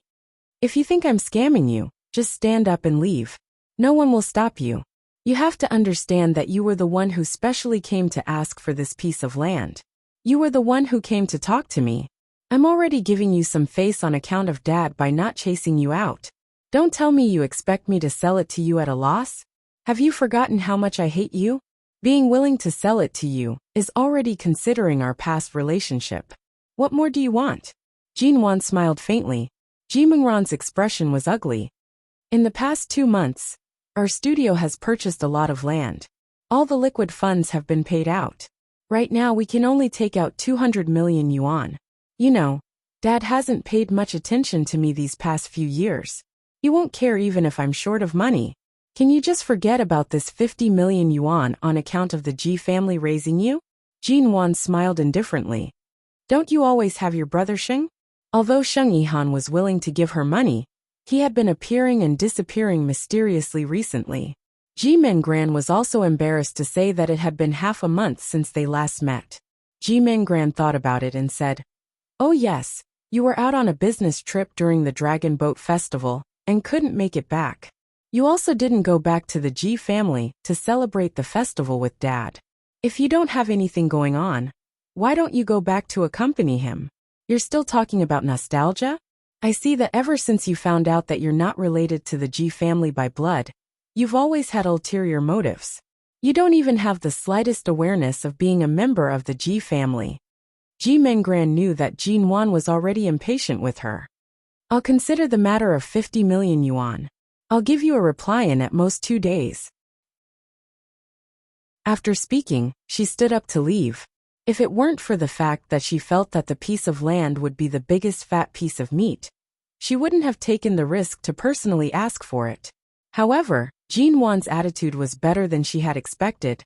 But who knew what Jin Wan was up to? After all these years, Ji Mengran had learned that although Jin Wan didn't seem to be very aggressive, she was actually very powerful. The longer she sat here, the more she would be at a disadvantage. She didn't say anything. Anyway, she was determined to get that piece of land. Just as she was about to leave, Ji Mengran suddenly paused and turned to look at Jin Wan. "By the way, at the Ling Xiao Group's dinner party, sister, you were really outstanding. I didn't expect you to be Xiao Li's female companion. In fact, I'm very curious. The Mo family isn't enough. How can you get close to the Xiao family? There are thousands of beautiful women in this world. What makes you so seductive?" Jin Wan thought of what Mr. Xiao and Mr. Xiao said at Mr. Zhao's dinner party, as well as something she had suspected at that time. Of course, she never went to verify it, nor did she have the time to contact the Xiao family. She only glanced at Ji Mengran and smiled coldly. "I'm not just outstanding in other places. In the Ji family, aren't you also the one who lost favor?" Ji Mengran's expression instantly turned ugly. "No matter what, Ji Hongwen is my biological father. We are related by blood. Who do you think you are? Until now, you don't even know where your biological father is, let alone whose blood flows in your body. Really? But in your biological father's eyes, which daughter does he want the most? I don't need to emphasize this point, do I?" Jinwan still smiled calmly, her eyes cold. To be honest, there was no need to deliberately provoke her. After all, to a person like Ji Mengran, any effort was not worth it. Ji Mengran's expression stiffened. Today they were here to discuss that piece of land. She could not throw away this piece of fat meat that Jinwan had promised to sell to her because of a momentary quarrel. Ji Mengran suppressed the unhappiness in her heart and smiled carelessly. Then I'll have to trouble big sister to take into account that you stole my father's love from me when I was young, and give me that 50 million yuan. Jinwan coldly evaluated. Even family affection can be used as a bargaining chip. You really only care about profit. Ji Mengran sneered. Family affection? Dad clearly intends to hand over the inheritance of the Ji family's business to you, an outsider who shouldn't even have the surname Ji. If I don't take advantage of my youth to pave the way for my future and build a foundation for myself, don't tell me that in the future I'll have to beg you to use the Ji family's assets to reward me with a mouthful of food? Even if I beg you, will you give it to me? Jinwan raised her eyebrows and smiled. I really won't. Ji Mengran's face darkened. She turned and walked away. Before walking out of the front door of the MN Group, she looked around again. The completely high-end independent office building and the corporate image all impacted her self-esteem. At the thought that Jinwan had done everything better than her, she was even angrier, as if someone was chasing her. She quickly disappeared in front of the office building of the MN Group. When Jinwan returned to the office, Xiaoba knew that Jinwan didn't get along well with that Ji Mengran, so she didn't mention that annoying person again. She just took the backlog of documents that Jinwan hadn't come to the company these days and needed to be reviewed by her personally. Xiaoba leaned against the desk and watched Jinwan flip through the documents and observe her expression. Why do you keep looking at me? Jinwan glanced at her indifferently. Xiaoba chuckled. I'm looking at you, boss, who has been nourished by love for several days. How is it? Are you and Xiaomo really? Jinwan spread the documents in front of her deadpan, looking as if she was going to quickly solve these documents and bury herself in work. She didn't intend to chat about this kind of gossip at all. If you feel that working in High City is too easy, and that it's useless to think about these things all day long, I don't mind sending you out. In the future, go on business trips everywhere for me. Don't always stand in front of me and burn your soul of gossip. Xiaoba. She instantly shut up. Chapter 536. At night, Jinwan returned to Yuehu Bay and slept on the big bed alone. She closed her eyes in the dark, but couldn't fall asleep. It took her 3 years to adapt to living alone. However, Mo Jingxin used 3 days to break this habit. She had only slept on the floor next to him for 2 nights. But strangely, Jinwan felt as if something was missing. As her thoughts ran wild, Jinwan eventually drifted off to sleep. The next morning, when he woke up, he felt uncomfortable all over his body. Although he had fallen asleep, he didn't sleep well. When he sat up, he felt that his shoulders and cervical spine were a little sore. It was probably because he had maintained a fixed position to fall asleep. Jinwan went downstairs for a morning jog. Her neighbor, who was jogging and exercising downstairs, greeted her out of habit and asked why she hadn't been seen these 2 days. Jinwan smiled and said that she had been out recently. She ran 2 laps back downstairs and saw the aunt living on the 7th floor chatting with someone. She greeted her out of habit and was about to go upstairs to take a shower and get ready for work. But when the aunt saw her, she suddenly turned around and asked warmly, Miss G, are you out for a morning jog again? By the way, the last few times I met you, you were in a hurry to get ready for work, so I didn't have a chance to talk to you. How old are you this year? Jinwan took a look at the aunt. 24. Oh, you're already 24? I thought you were less than 20. Are you married yet? No. She didn't have anything to say to anyone, let alone a warm neighbor who didn't know much about her. That's good. That's great. My son came back from studying abroad 2 days ago. He's studying for a PhD in finance. He's 28 years old this year. He used to do financial analysis for a large enterprise abroad. His annual salary is not bad. You can see that I live in Yuehu Bay. My son's height and appearance are also good. He's definitely a good match for you, Miss G. I'll introduce my son to you. Do you two want to consider a blind date? Jinwan. Ah, blind date. After you moved here, I've been observing you for a long time. You usually go to work, stay at home, or run downstairs in the morning. You are very polite and greet us when you see us. I can see that you are a girl with healthy habits and good quality. My son is coming back, and I haven't found a suitable girlfriend. I wanted to tell you a few days ago, but you haven't been around these days. Today you finally come. Jinwan pursed her lips and forced a smile. Auntie, this is too sudden. Besides, a blind date is not suitable for me. If your son is so outstanding, there must be many outstanding girls who are worthy of him. I'd better forget it. Besides, I'm quite busy. My son is also busy, but you young people still have to get married no matter how busy you are. The auntie took her hand and gently patted the back of it to stop her from leaving, and then said, Anyway, aren't you single? We all live here, and we'll see each other all the time in the future. We can gradually cultivate feelings. The first step is to get to know each other. I don't mean anything else. I just want you to get to know each other. Then when your son comes back, let's get to know each other when we meet downstairs. I have to go to work later. I'll go back to take a shower, Jinwan said and was about to leave. Don't go. Let's exchange phone numbers. My son will return to High City tomorrow. I'll make an appointment with you then. Let's go out for dinner, okay? The auntie was too enthusiastic and kept holding Jinwan's hand. She often saw this neighbor. Some time ago, this auntie had given Jinwan the soy milk she made herself in the morning. Jinwan couldn't refuse her too thoroughly, but she really couldn't do a blind date. In order to get away in time, she left the company's business card with her work number to the auntie and didn't give her her private number. Then she quickly entered the door. Jinwan thought the auntie was just on a whim, but she didn't expect there would be a follow-up. The next day, Jinwan had just gotten off work and walked out of the company when she suddenly saw someone waving at her in front of her. She looked up and saw the neighbor auntie waving at her excitedly. Jinwan walked over. Auntie, what are you? The auntie said with a smile. I know you work here, but I don't know if it's inconvenient for you to answer the phone at work, so I didn't call you directly and just waited here. Come on, get in the car. My son will drive you to dinner. Jinwan paused and turned to see a blue high-end sports car behind the auntie. At this time, the driver's door opened, and a young man in a casual suit got out of the car and smiled politely at her. Hello, Jinwan. Hello.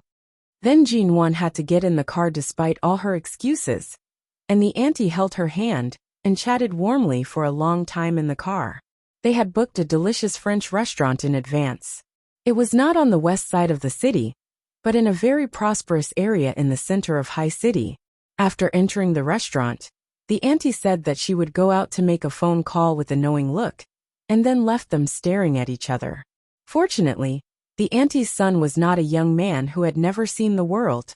He took the initiative to introduce himself, and then told her about his situation.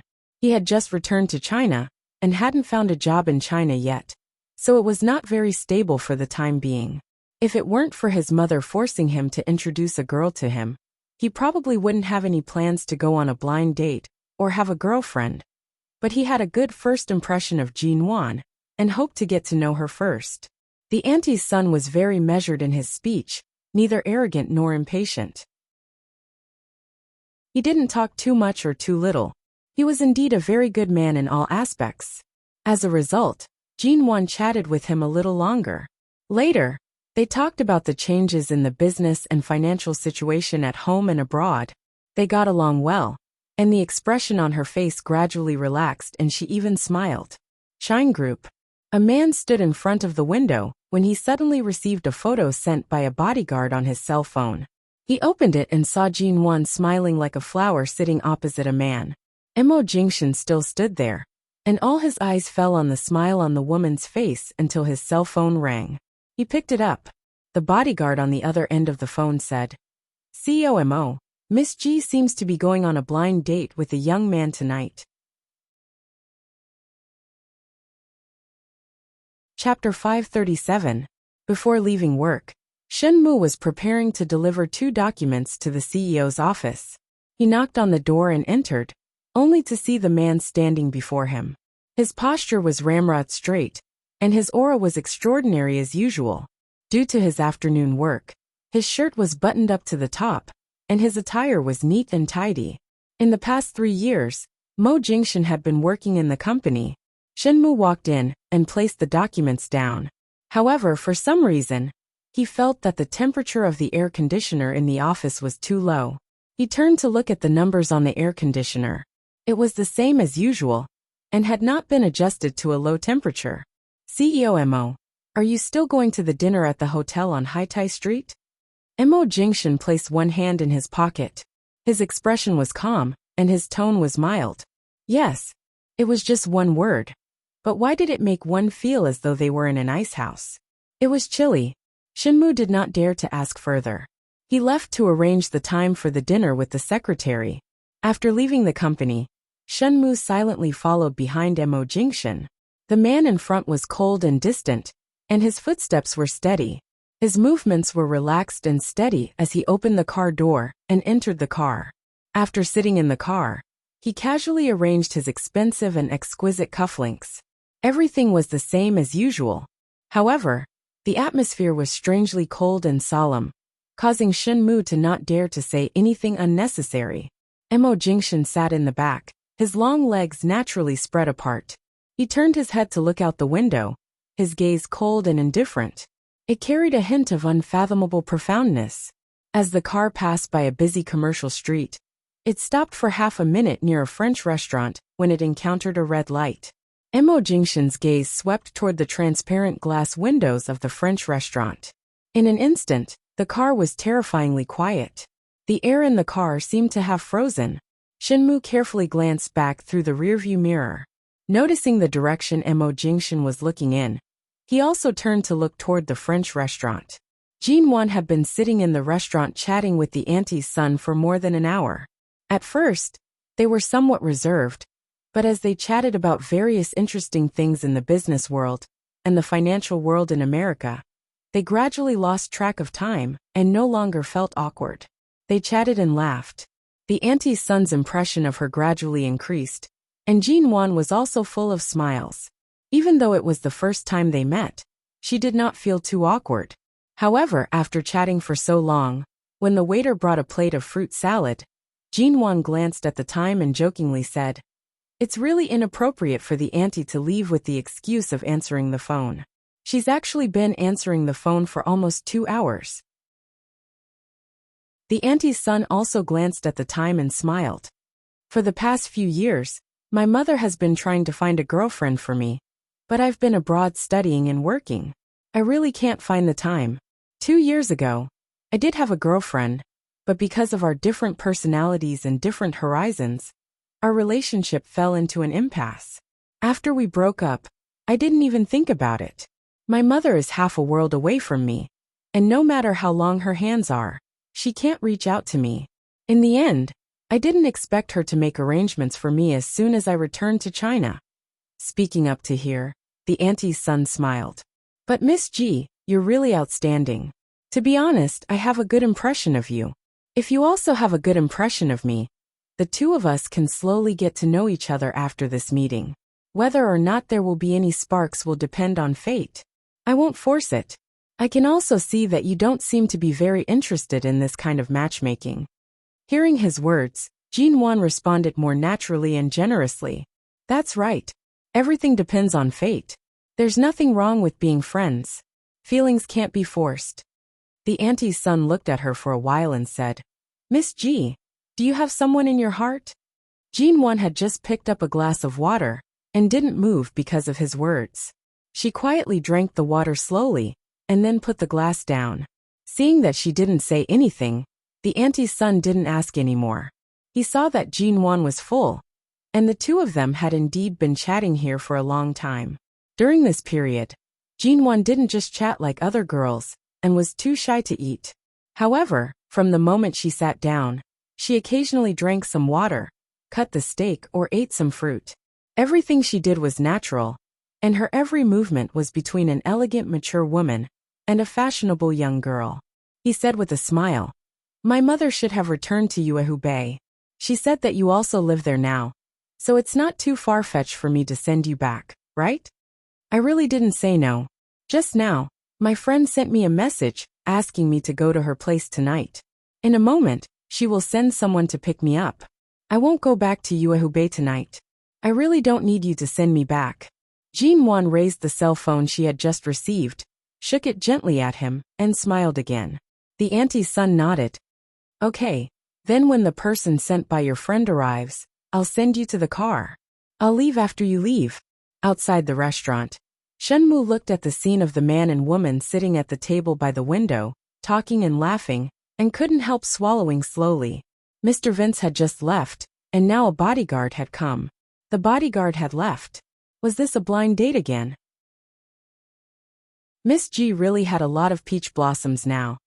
But it wasn't that Jean Wan didn't have peach blossoms in the past, but she always kept a distance from those men.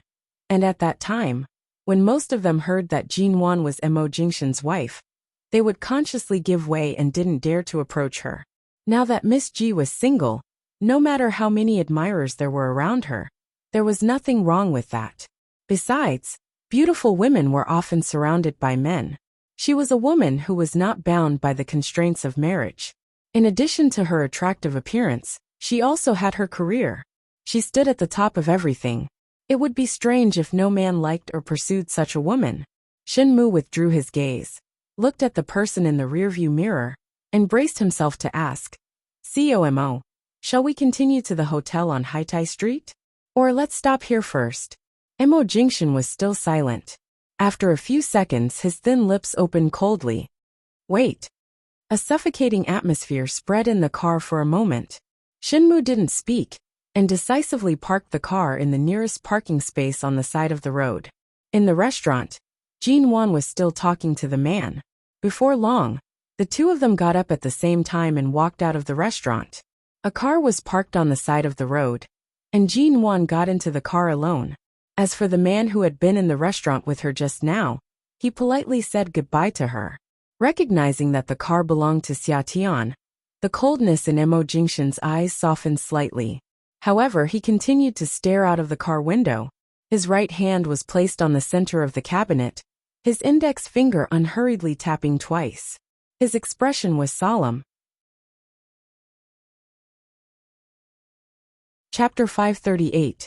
Jean Wan first took the car to Xia Tian's place and played with Xia Tian's little baby. She originally planned to stay at Xia Tian's place that night, but she did not expect that Xia Tian's little policeman would come back. Although there were guest rooms here, the dog food of a family of 3 was much harder to swallow than that of a couple. Jean Wan took a taxi back to Yuehu Bay. Jean Wan's daily life at home and at the company lasted for another week. In the morning, she went for a morning run. In addition to meeting the neighbor auntie, she occasionally met the auntie's son and chatted with him twice during the morning run. On Friday, Jean Wan had just finished running and went home to take a shower. Before she could rest, she suddenly heard her cell phone ringing.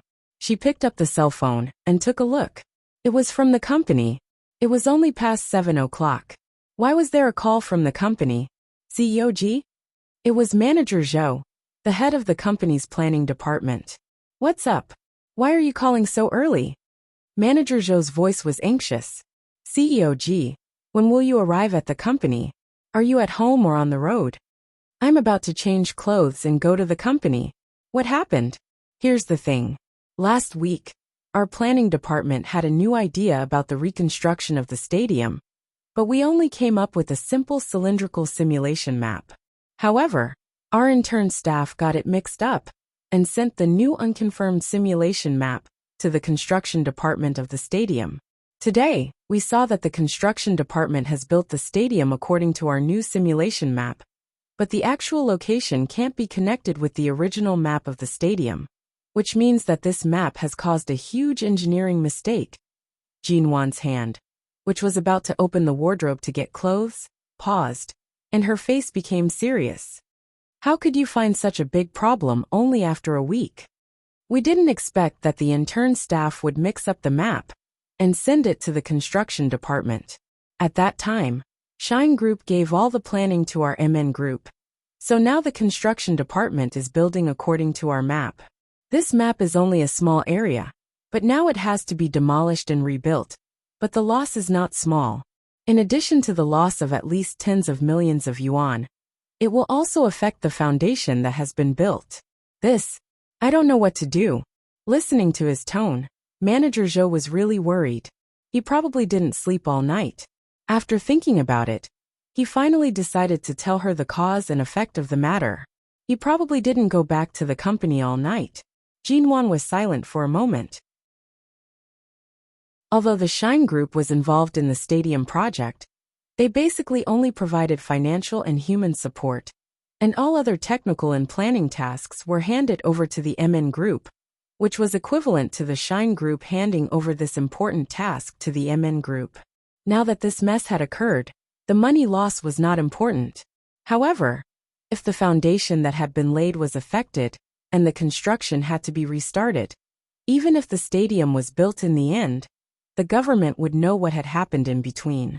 MN Group was equivalent to losing face in front of the government. Such a serious engineering and planning mistake was almost unforgivable. I'll be right there.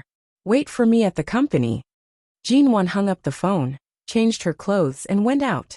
Manager Zhou came in with a pile of documents from the planning department, including those of the interns, and put them on Jinwan's desk.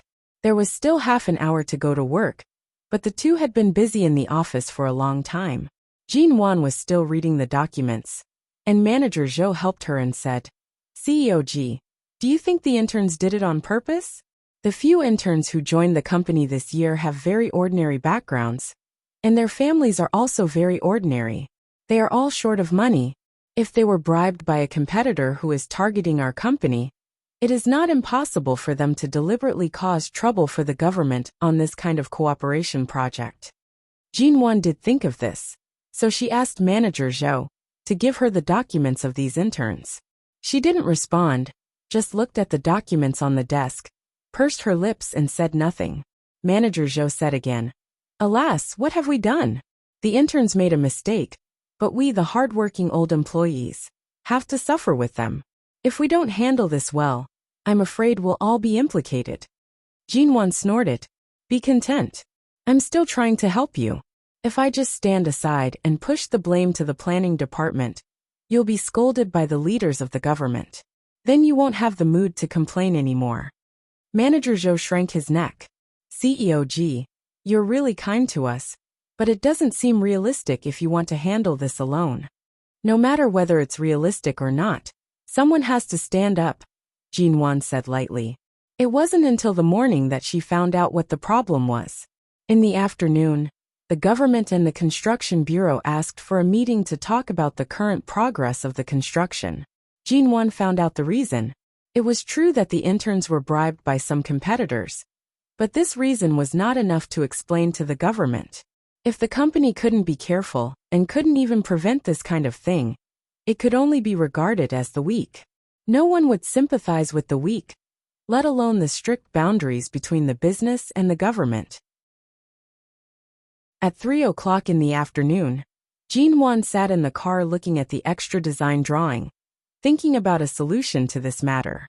Although the meeting today didn't say which mistake in the project was to be dealt with, even if no one had found out about this matter for the time being, if she didn't take the initiative to speak out about this matter and try to reduce the loss as much as possible, this mistake would only be greater in the future. Because this meeting was not only requested by the Construction Bureau, but also proposed by the government.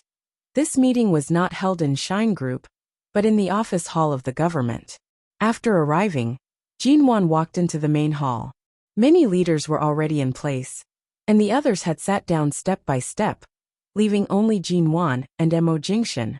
At present, only the two seats closest to the leaders of the city were empty. Jinwan walked over. Because she had been thinking about that matter, she didn't pay much attention to the name tag on the table, and sat down on one side. But when she sat down, almost everyone in the large conference room looked at her in surprise, and Jinwan realized what was wrong. Chapter 539. Jinwan glanced at the conference table. Of course, she was sitting in the wrong seat. The nameplate in front was written in gold lettering, Shine Group. On the other hand, the name Imin Group was written on the other hand of the city leader. Jinwan rarely made such a low-level mistake, but because she was a little worried today, she made such a mistake. Although it was not a big problem, it was really shameful. Jinwan was embarrassed and was about to get up, when a low voice suddenly rang beside her. Sit there. Jinwan turned her head and saw that it was Mr. Mo, the CEO of Shine Group, who had come to the conference room. She hadn't contacted him since she slipped away from Aolan International, and it was the first time they met after so many days. Jinwan took a look at him and was about to get up again. But as soon as she left the seat, an irresistible force suddenly came from her shoulder and pulled her back. The man said calmly, "It's the same wherever you sit. CEO G rarely takes time to have a meeting. There's no need to make trouble. Just sit down." Jinwan looked away and said nothing. Mo Jingshan also smiled, moved his hand away from her shoulder, and sat down on the seat on the other side with the name Min Group. Everyone in the room was astonished. What was with CEO Mo's indulgent look and CEO G's cold and arrogant face? However, they had more or less heard that there was something fishy going on between the two of them. Some of the old people in High City's business and political circles knew about the marriage between the G family and the Mo family, but no one dared to say anything. They all kept their mouths shut and watched quietly from the side. Moreover, CEO Mo didn't care whether they sat on the left or right side of the main seat. So of course, they couldn't say anything. Seeing that everyone was already seated, no one said anything. The meeting only talked about the renovation of the stadium. In the second half of the meeting, someone raised doubts about the engineering drawings under construction and asked why there was such an irrelevant building in the middle. Was this the design of the MN Group? Suddenly realizing this question, the conference room fell into silence. Jinwan was about to get up to explain, but the city leader said that he had to discuss other related projects with CEO Mo of Shine Group, and the meeting would be suspended in an hour. Then Mo Jingshan left with the city leaders. But before the meeting continued, Jinwan was suddenly called out. A young man with blonde hair and blue eyes who spoke fluent Chinese was waiting for her outside. Jinwan had never seen this person before and found it strange. However, the other party handed her a business card. After seeing this person's name card, she looked at the young man with blonde hair and blue eyes in surprise. Is he Dane, a famous British architect? 3 years ago, he had signed a design contract worth tens of millions with the Shine Group, which made him famous in the world of architecture. He was a top-notch architect that could only be encountered but not sought. Jinwan didn't know what was going on. At this time, the city leaders asked to see her alone to talk to her about the temporary addition to the stadium. Jinwan's sense of admiration for the famous designer was instantly frozen. What would come would come. After all, this responsibility still belonged to MN Group, and she couldn't avoid it. After saying goodbye to Dane politely, Jinwan went straight to the lounge where the city leaders were currently. After entering the lounge, she saw several city leaders, and the person in charge of the construction bureau were there. She guessed that they didn't criticize her directly in the conference room to save MN Group's face. But now they wanted her to give an explanation. When she came in, Jinwan was still in a trance. She didn't expect that after 3 years of careful ups and downs, and indifferent to any setbacks, she would suffer such a big loss soon after returning to China. The enemy was in the dark, but she was in the light. MN Group had just moved its headquarters back to China, and there were still people who disliked it and wanted to drag MN Group down with them. Just as she took out the plan and design drawings that the intern staff had mistakenly sent to her, and was about to give an explanation, the door of the lounge was knocked again, and someone came in. Sorry to disturb you. I'm Dane, the architect of MN Group. The mistake I made may affect the reputation of CEO G and MN Group, so I came here to have a look. Dane came in, stood directly next to Jinwan, and took the 2 plans and design drawings from her hand. Jinwan was surprised.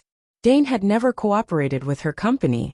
It was said that the only Chinese company that had cooperated with Dane was Shine Group. He had never met this designer before. Why did he suddenly appear here to help her solve this problem? Jean-Wan turned her head and was about to speak when she suddenly saw the cold and tall man coming in from the door of the lounge. Mo Jingshan entered, but did not plan to sit down. He ignored the person who was politely leading the way and inviting him to sit. He placed one hand in his trouser pocket and leaned against the door behind him. His handsome face was hidden in the dark corner of the lounge, appearing quiet and unfathomable. The city leaders and the person in charge of the construction bureau present were also stunned. Of course, they had heard of this architect named Dane. He was once the royal designer who had renovated the residence of the British royal family and was very famous internationally. It was said that Dane had signed on to Shine Group 3 years ago. But why did Dane say that the design drawings that MN Group had produced temporarily belonged to him?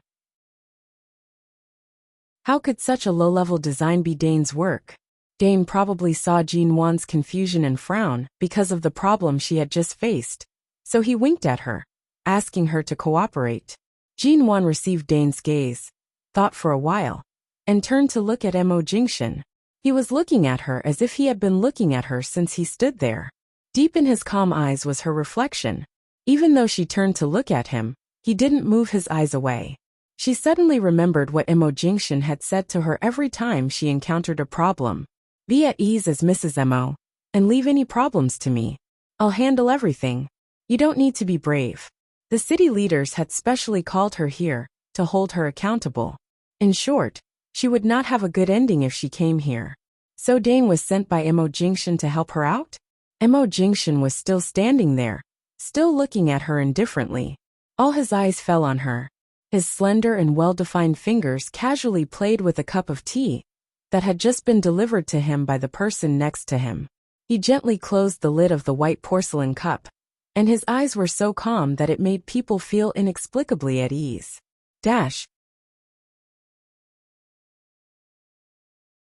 Chapter 540. For a moment, everyone present could clearly feel that although Mo Jingshan didn't speak, his deep shrewdness and almost playful sneer in his eyes all indicated that Jean-Wan was his woman, and whoever dared to touch her was tantamount to touching the Tai Sui's head. The city leader didn't dare to take some things too seriously, so he simply looked at Dane and simply asked, Dane, didn't you sign a contract with Shine Group? How can the MN Group's plan have anything to do with you? Dane raised his hand and brushed his golden hair with embarrassment, saying with a smile, the stadium project is a cooperation between the two companies. CEO G and I used to know each other when we were in the UK, although Shine Group didn't participate in the planning this time. After all, we have a cooperative relationship, so the company sent me and the planning department of MN Group to do it together. This design drawing was not in the original plan, but I was suddenly inspired and suddenly added such a design in the building. Jean-Wan stood beside Dane and didn't speak. After all, she didn't expect such a change before. She didn't know what Dane would do next, so she just cooperated with him. Is this inspiration? The city leader looked at the very strange design drawing and felt that it couldn't have been made by Dane. Can you please give me the drawing first? Dane turned to look at Jean-Wan. Jean-Wan silently gave him the drawing. Dane took it and looked at it. Jean-Wan was standing closest to him. She could tell from his eyes that it was the first time he had seen this drawing. But it only took him a few seconds. He smiled very calmly. This is indeed the drawing I designed, but it's just a temporary record of inspiration. It hasn't been completed yet. I guess a colleague in the planning department thought I had finished the draft, so he directly sent it to the construction department. Fortunately, I can add my later design to this initial model, so it won't affect the order of any project. With that, Dane turned to look at Jean-Wan. CEO G, have you brought a pen? Jean-Wan did have the habit of putting a pen in her bag every time she attended a meeting. She took out the pen and handed it to him. Thank you. Dane smiled at her again, took the pen, and casually drew a few lines on the paper with the pen. Jean-Wan saw it clearly from the side.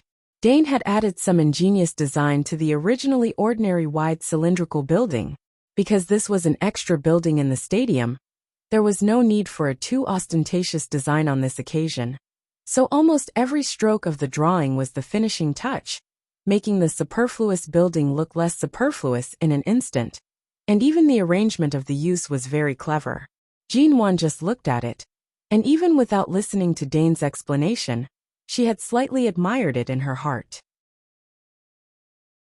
No wonder he was the internationally famous Dane, and no wonder he was the designer that Shine Group wanted to sign. There were so many talented people in the world, but there were not many people who could be favored by Mo Jingxian. Now Jinwan could see how amazing this Dane was. It took Dane less than 5 minutes to finish the drawing, which was neither long nor short. If it weren't for Mo Jingxian's presence, the city leaders probably wouldn't have had the patience to wait. But because of Mo Jingxian's presence, they waited quietly for a while, and no one spoke. Dane turned the drawing over, faced the city leaders, and showed them the new drawing. This is my final design. This cylindrical object is just the base of an international sports picture sculpture. And the sculpture on it will be carved by an international master sculptor, who is familiar with me. There will be small water spouts on both sides of the sculpture, and a circular indoor pool of the stadium will be added below, which happens to be the entrance of the stadium. There is a saying in Chinese that when you meet water, you will be clear. When you meet fire, you will be bright. When you meet water, you will be bright. In short, any design related to water in this location is very good in terms of geomancy. That's why I was suddenly inspired, but the people in the planning department acted too fast. Fortunately, this drawing can be used as the base, and it won't affect other design plans.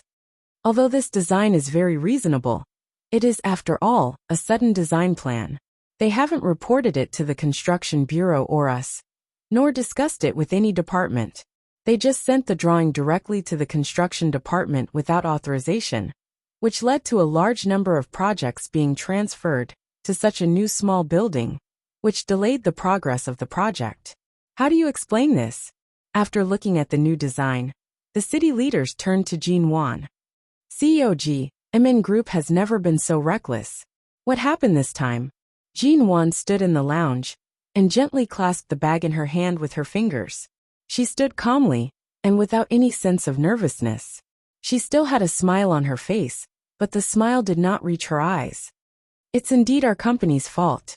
I'm to blame for recruiting too many interns to the planning department this year, which led to some important work and delivery procedures falling into the hands of the interns. Fortunately, this drawing was drawn by Dane, and fortunately Dane has a very perfect design talent. This kind of design, which can turn stone into gold, helps me make up for this mistake, but the original mistake should be borne by MN Group. The engineering cost of the small building and the loss of working time will all be paid by MN Group to compensate for the delay of a few days. What do you think? In fact, Dane's design plan had been approved by the city leaders, but these people also wanted to save face. Besides, it was MN Group who made the first move, which showed that they didn't take the government seriously. If Jinwan didn't take the initiative to admit her mistake now and take all the blame on herself, the impact on MN Group would only be greater. After all, with Dane's help, all Jinwan needed to do now was to maintain peace with the government. It was just a loss of tens of millions of yuan. But for this matter, it was already the lowest loss, and she could show her sincerity and satisfy the government leaders. Of course, the premise was that MN Group really didn't have any ulterior motives. It was just a hidden competitor who made things difficult for them. Chapter 541. When the meeting was about to continue, the city leaders quickly skipped over this small incident against MN Group and did not continue to pester or embarrass her. After all, Jinwan offered to pay for the loss of working time and the compensation for the project. Tens of millions was not a large number for a multinational conglomerate like MN. It was also not a large number for the city leaders, so they just muddled through this kind of thing. The city leaders left. When Jinwan looked back, Mo Jingxian had disappeared. She lowered her eyes and pondered for a moment. Then she turned to Dane and said, "Thank you, Mr. Dane. If it weren't for your strength to help me out, I don't know what would have happened." Dane smiled at her. He had the height and white skin of a Westerner. His blue eyes looked at her with a smile. You don't have to thank me. President G is so smart. You can definitely see who asked me to come here to help you. Jinwon didn't respond, but subconsciously looked in the direction of the door of the lounge again. Dane walked out with her, and the two of them walked at the back. When they reached the door, Dane said beside her, I signed with Shine Group 3 years ago, and lived in Los Angeles for a period of time. I was very close to CEO Mo. At that time, there was a woman named In Shuyen by his side. I wonder if Miss G knows this secretarian. Jinwon paused, and turned to look at Dane. And Shuyen's mind is obviously on CEO Mo, and Chairman Mo has been trying to bring them together. I have always thought that In Shuyen is a very excellent woman, and I thought they would be together. Dane said with a smile. After all, I really can't think of any woman who can be worthy of a man like CEO Mo. Perhaps every woman is just making do with him. But I didn't expect that In Shuyen would get married. I heard that it was because she was rejected by CEO Mo again and again. No matter what she said or did, she wouldn't get any response from him. In the end, she resigned from Shine Group and left Los Angeles. But fortunately, she is a very excellent woman. After changing her love target, she met the right man. Listening to Dane, Jinwon knew that he should have something to say, so she didn't interrupt. At that time, I was thinking, if an outstanding woman like In Shuyen couldn't move President Mo's heart, then what else could? For a moment, Jinwon's gaze shifted to the crowd outside the break room. She did not see Mo Jingshan's figure. Her heart was in turmoil, but no one could see the change in her mood. Dane looked at her now and gave her a very meaningful smile. No matter how outstanding they would not be able to move Mo Jingshan's heart. What else could tempt him? Seeing the meaning in Dane's eyes, Jinwon smiled, raised her hand, slowly inserted her fingers into her hair, and made a gesture of pushing her hair aside. She said lightly, Thank you again, Mr. Dane, for your help today. If there is an opportunity to cooperate in the future, I hope Dane will not refuse. After all, it's a pity that your design talent is limited to serving Shine Group. Dane burst into laughter. He only found it interesting. He was speaking meaningfully about how deeply Mr. Mo loved her. But this woman named Jinwon was bent on stealing Mr. Mo's woman. Interesting. Dane couldn't help but laugh out loud. After going to the conference room, Jinwon was much more relaxed. After all, the big problem that had been haunting her all day had been solved. They continued to discuss the stadium, but the meeting was coming to an end. Jinwon was really not interested in the special conversations between the leaders at the conference table. She looked away from the meeting notes in her hand and drifted slowly. Unconsciously, she looked at the other side of the city leader. Mo Jingshan's face was expressionless, but when he sensed her gaze and turned to look at her, his dark and deep eyes seemed to contain a hint of a smile. She remembered what Dane had said just now. During the 3 years he was in the United States, and Shuyen often tried to get close to him, but she never got any response from him. Thinking of the various things that happened in Aolon International, Jinwon's cheeks puffed up slightly, but she still avoided his eyes and forced her attention back to the meeting. When the meeting was over, Jinwon got up, left the city hall as quickly as possible, and went straight back to the West City District. The next afternoon, Jinwon felt a little pain in her stomach because her period was coming. She had nothing to do in the afternoon, so she went straight back to Yuehu Bay to rest. At 2 o'clock in the afternoon, Jinwon was packing up the computer and a few company files she had brought back in her study when her cell phone on the desk suddenly rang. She didn't think much and reached out to answer the phone. As he answered the call, he put the laptop aside and said, "Hello." The other side didn't speak for several seconds. "Hello." Jinwon thought the other side had a bad signal and asked again, "Hello, who is this?" The person on the other side still didn't speak for a long time. Jinwon looked at her cell phone and saw it was a strange number. She frowned and was about to hang up. However, the person on the other side suddenly spoke. "Miss G." Jinwon paused and was surprised by the voice she had just heard. After a long pause, she tried to find a possibility in her limited interpersonal relationships. But after thinking for a long time, She still felt that although she seemed to have heard this voice somewhere, it was not particularly familiar, so she couldn't recognize who this person was. The person on the other side repeated, "Miss G, am I disturbing you?" Jean Wan put down the documents and the computer in her hands and asked indifferently, "Who are you?" Hearing the calmness and wariness in her voice, the person on the other side sighed with a smile. "I'm Xiao Li's father." With that, the person on the other side fell silent. The cold and solemn tone of a middle-aged man who had been in a superior position for a long time sounded kind and patient, and even a little tentative, as if he was afraid that she would be alarmed if he spoke too abruptly. So he continued in a slow and peaceful voice. "Miss G, do you have time?" Jean Wan didn't speak, but she was really surprised that Mr. Xiao would call her.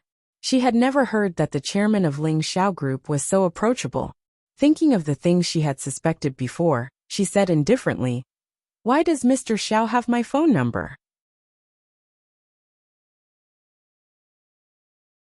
Chapter 542. At 5 o'clock in the afternoon, on Shiha Road in the western part of the city, a white Porsche was parked outside a classical-style restaurant.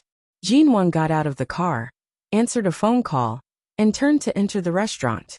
The bodyguard watched Jean Wan's back disappear, picked up his cell phone, and called Mo Jingshan. "Mr. Mo, what's the matter?" "Someone asked Miss G out for dinner. She drove here alone and looked very serious. She must have something on her mind. I don't know if there's anything wrong. Would you like to call her and ask her?" The man was silent for a few seconds and asked indifferently, "Where is the appointment?" "The ancient restaurant on Shiha Road." "I see." They booked the most luxurious private room in the restaurant. The waiter pushed the door open, and Jean Wan immediately saw Mr. Xiao, who had a superior aura. The middle-aged man was dressed in a very exquisite three-piece suit. Although he was over 50 years old, he still had an extraordinary aura. He looked at Jean Wan, and Jean Wan looked at him. They didn't say anything to each other, but they seemed to be quietly looking at each other.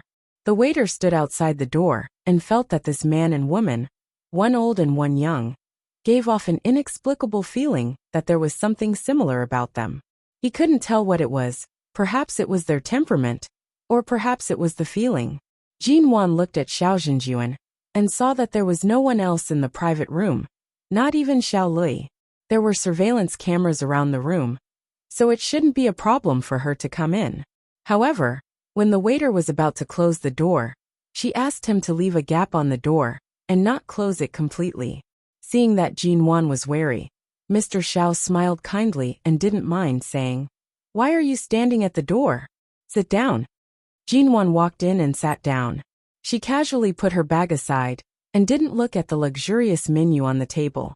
After all, she had lunch and was not hungry at this time, so she just asked the waiter to pour her a cup of hot water. "It's rare for Miss G to agree to meet with me. Previously, I saw that you were very close to my son, but it seems like you haven't been in contact with him recently. Did my son do something to make you unhappy?" Old Master Xiao spoke first. Jean Wan looked at the famous chairman of Ling Xiao Group in front of her and gave a faint smile. "No, CEO Xiao and I are just acquaintances. Last time, at your birthday party, I was only there as his temporary female companion. We don't have much private contact." Xiao Luo's expression changed slightly. "You're right." Xiao Zhenjuan smiled. Compared to the unapproachable chairman Xiao described by others, Xiao Zhenjuan seemed particularly amiable and warm. "You must be hungry. Let's order some dishes first." "I'm not hungry, but old Mr. Xiao invited me, so I took advantage of the fact that I have nothing to do this afternoon to keep the appointment. I just don't know why you specifically asked me to meet you." At this time, the waiter came in with a glass of water, put it by Jean Wan's hand, and then handed the menu to her. Jean Wan took it and flipped through it casually. Before she ordered, she heard him say, "Nothing. I used to be a close friend of your father, Ji Hongwen, but then we had some misunderstandings, so we haven't contacted each other for so many years. It's rare to see his daughter make such great achievements in the business world. I can't help but sigh with emotion at the changes of time. I didn't expect old Ji's child to be so grown up and so capable." Jean Wan's fingers paused as she flipped through the menu. She raised her eyes to look at him and curved her lips into a faint smile. Mr. Xiao, do you want to treat me to a meal just because of my father? Xiao Zhenjuan had been paying attention to the change of Jean Wan's expression. But Jean Wan had been smiling politely and faintly, but her words seemed to indicate that she had guessed something. But because it was just a guess, she was not in a hurry to ask or point it out. Of course, your mother. When Xiao Zhenjuan mentioned her mother, he paused. His eyes fell on her face, as though he was looking at another person through her face. However, Jean Wan's seemingly calm eyes contained a different coldness and sharpness. He smiled again. I'm about the same age as your parents. Decades ago we studied together in the United States. If it weren't for the fact that we haven't contacted each other these years, we could be considered friends despite our age difference. Oh really? Jean Wan was still smiling, but she was obviously indifferent. It seemed that the matter that she had suspected before had one more piece of evidence. But she didn't dare to think in that direction. The Xiao family, and her? Was it possible? Mr. Xiao didn't talk much with her. He mostly asked about Jean Wan's experience in England, and occasionally asked her about her childhood in the Ji family. It seemed that he paid attention to her because of her parents, but he didn't talk about many things about Ji Hongwen and her mother. After talking for more than an hour, Jean Wan didn't want to continue sitting here because of her stomach pain and physical discomfort. But before ending the topic, she asked, Mr. Xiao, my mother passed away when I was very young. Since you and my parents have known each other for a long time, why don't you tell me what kind of woman my mother is? Xiao Zhenjuan took a deep look at her, because of the question that sounded abrupt, but seemed to have been prepared for a long time. Jean Wan didn't avoid his gaze, but just looked into his eyes and smiled. Xiao Zhenjuan put his hand on the table, holding a glass of water. He pinched the glass for a long time and said in a low voice, Your mother is a very, very good woman. Very good. Since she was so good, shouldn't she have a happy and perfect marriage and family, and live happily for the rest of her life? But why did she die so early? Although I was young at that time, and didn't investigate much about her for so many years, I also knew that she was depressed because of serious depression.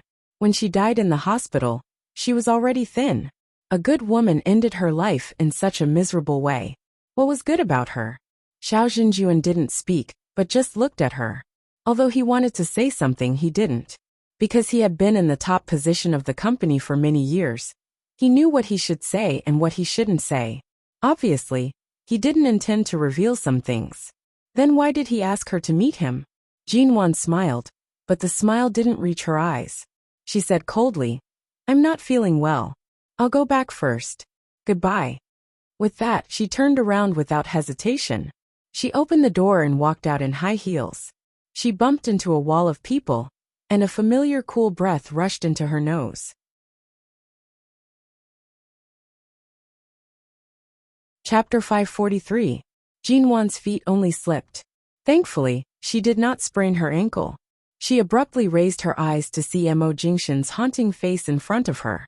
She rushed to step back, but the man's arm held her waist firmly, easily pressing her back into his embrace. Seeing that her complexion was slightly pale, Mo Jingshan furrowed his brows. Sprained your ankle? Jean Wan pursed her lips and did not speak. Seeing that she could not break free, she said, No. Before she finished speaking, the man had decisively reached out and picked her up. Jean Wan almost cried out in surprise when her feet were suddenly suspended in the air. She turned to look in shock at the man who had suddenly picked her up. Her complexion was slightly pale because her period was approaching, and she was not feeling well. She did not sprain her ankle at all. Why was he carrying her? Mo Jingshan glanced back at the tightly shut private room door. Jean Wan saw from his gaze that he clearly knew who the person inside was without her saying a word or explaining anything. He directly carried her away.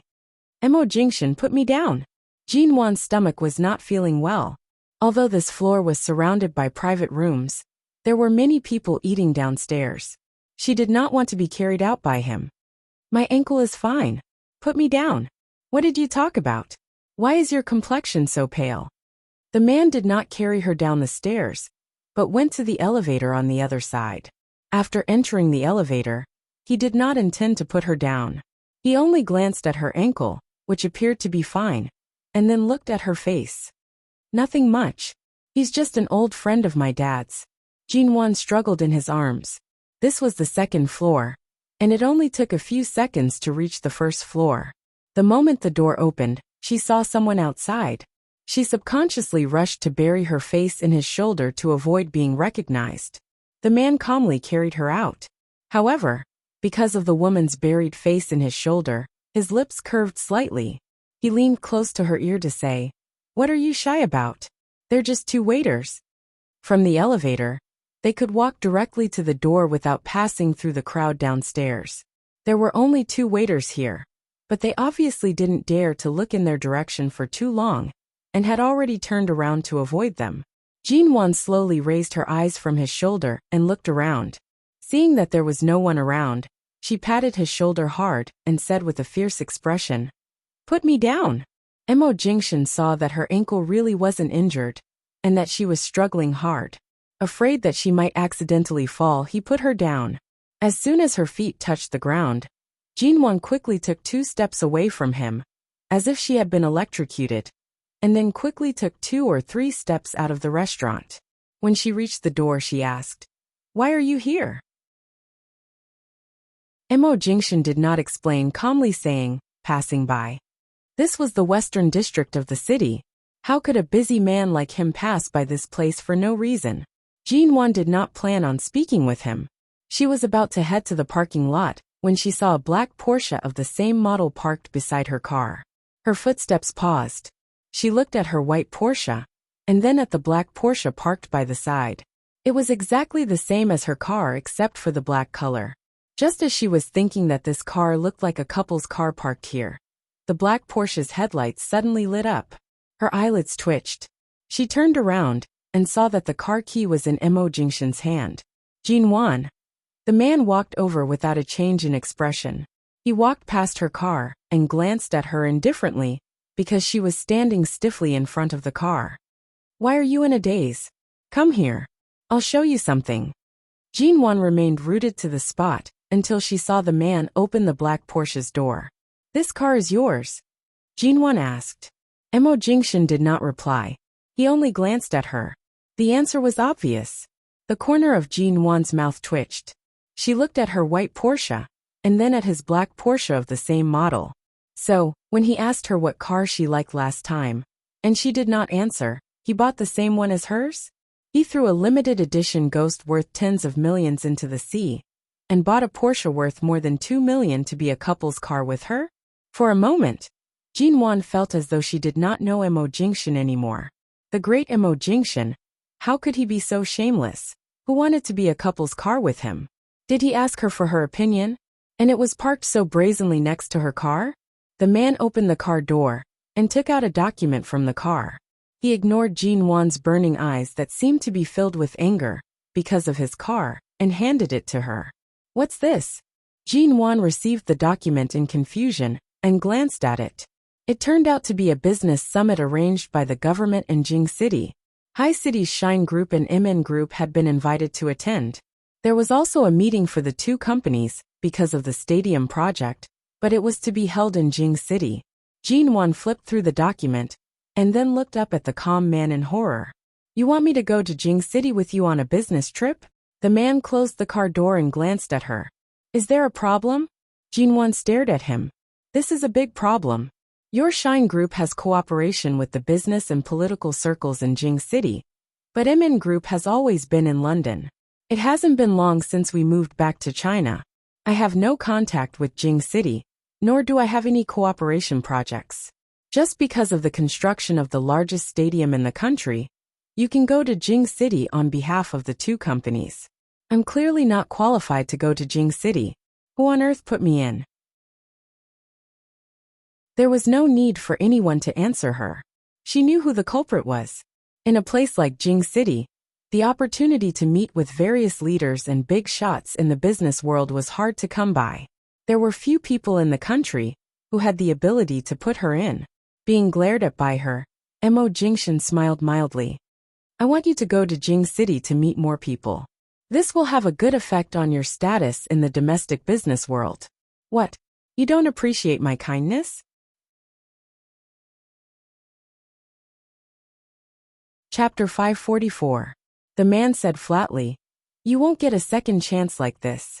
Do you want to give up this good opportunity, because of me, or go to Beijing with me? Make your choice." Jinwan didn't speak. Her period was coming, and her stomach was uncomfortable, so she couldn't think. But then she remembered that she would be on her period, and half of the suitcase would have to be filled with sanitary pads, which was really inconvenient. But the government had already issued the document, and she couldn't resist it. She took the document, opened the car door, got in and slammed the door. 2 days later, on her way to the airport, Jinwan received a WeChat message from Yengo. "Sister Nwan, have you recovered? Can you go out soon? When will I go back to work?" "Jinwan, I'm going to Beijing for a business trip. I'll let you know when I come back." "Yengo, you're not really going to fire me, are you?" A grieved face. "Jinwan, no, if I really didn't need a bodyguard by my side, I wouldn't have let you come from the very beginning. Having a plainclothes SWAT officer by my side every day gives me a sense of security. I definitely wouldn't let you go." Yenga stared at the phone for a while and smiled. "Are you going to Beijing alone? When will you come back? Do you need me to go with you?" "Jinwan, no, I'm going with the people of Shine Group. I don't know when I'll come back. I heard it will take at least half a month." "Yenga, Shine Group? Your ex-husband's company? You're going with CEO Mo?" She replied, "Yes." Yenga stared at his phone for a long time, and sent a voice message in frustration. "Then Sister Nwan, be careful. Your ex-husband means that you two are no longer in a relationship. Be careful not to be taken advantage of by others. Let me know when you come back. I'll pick you up at the airport." When she arrived at the airport, the driver hurriedly put down her luggage and left. Jinwan stood in the lobby of the departure lounge with a 30-inch large suitcase, watching the passengers coming and going. It was less than an hour before boarding time. She waited for several minutes but didn't see Mo Jingshan or the people around him. As time went by, she called Mo Jingshan so as not to delay boarding. However, the moment she dialed Mo Jingshan's private number, the call was hung up after a single ring. Jinwan was startled by the sound of the phone being hung up. Before she could put down the phone, a long arm had reached over and rested on the handle of her suitcase. The man's long and slender fingers pressed on the switch and pulled out the lever. At the same time, a faint voice sounded above her head. "Let's go." Jinwan abruptly raised her head, only to see that Mo Jingshan had already pushed her suitcase toward the VIP security checkpoint. Only then did she put down her phone. Because the man was tall and had long legs, she did not wear high heels because she had to catch a flight today. However, even if she was wearing flat shoes, it would be difficult to catch up with him after a few steps, so she could only jog to catch up with him. However, just as she ran over, she did not expect the man to suddenly stop in his tracks. Jinwan almost bumped into his back. The moment her forehead touched his back, she subconsciously took a large step back and barely steadied herself. She then raised her eyes. "Why did you suddenly stop?" Mo Jingshan glanced at the suitcase in his hand and then back at her. "We're going to Jing City on a business trip for half a month, not half a year. Why did you bring so much luggage?" Jinwan also glanced at the oversized 30-inch suitcase that belonged to her. If it weren't for her period, she wouldn't have needed to prepare 2 large bags of tampons. Originally, a 20-inch suitcase would have been enough, but although the tampons were not heavy, they took up a lot of space, so she had to bring a large one. Besides, she was a woman. It was already very unrefined to only bring one suitcase for a business trip for half a month. Could it be that he expected her to be as compact as him? "It's almost my period. I've only prepared some necessities in it." Jinwan raised her hand to tousle her hair, and then raised her head to show him a very careless smile. Previously, Yengo had told her to be careful, and be careful not to be taken advantage of.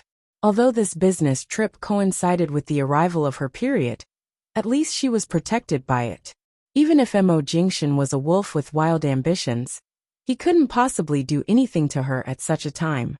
When the man heard the words period, his gaze finally fell on her face, which looked good because of the light makeup she had put on today. From this, he finally found the reason why her complexion was not very good. It was almost time to board the plane. Mo Jingshan did not speak anymore and pushed her suitcase to the VIP passage. In front of them, there were two foreigners queuing for security checks. Jinwan walked behind Mo Jingshan. Looking at the man's unusually silent back, she couldn't help smiling. For the first time in her life, she felt that her period had come at such a good time. After passing through the VIP passage, Jinwan walked toward the departure lounge, while putting the cell phone she had just taken out back into her bag. Suddenly, she heard the man walking beside her say flatly, "I remember that your period only lasts 4 or 5 days a month?" Her footsteps abruptly paused. She abruptly raised her eyes and saw the man calmly pushing her suitcase into the first-class lounge. Jinwan. After entering the departure lounge, a male assistant who looked unfamiliar walked over. "Hello CEO G. I'm Xiao Hu, the assistant accompanying CEO Mo on this trip to Beijing." Jinwan had thought that Shinmu would follow them to Jing City. She didn't expect to see a new face. She nodded politely. While Xiao Hu went to the water dispenser to fetch water for Jinwan went inside to ask, "Why didn't Shinmu come with you? He has something to do at home," and took half a month's leave. Jinwan turned back to look at Xiao Hu. She saw that he moved quickly. Generally speaking, those who could be allowed to accompany Mo Jingshan on business trips were more reliable.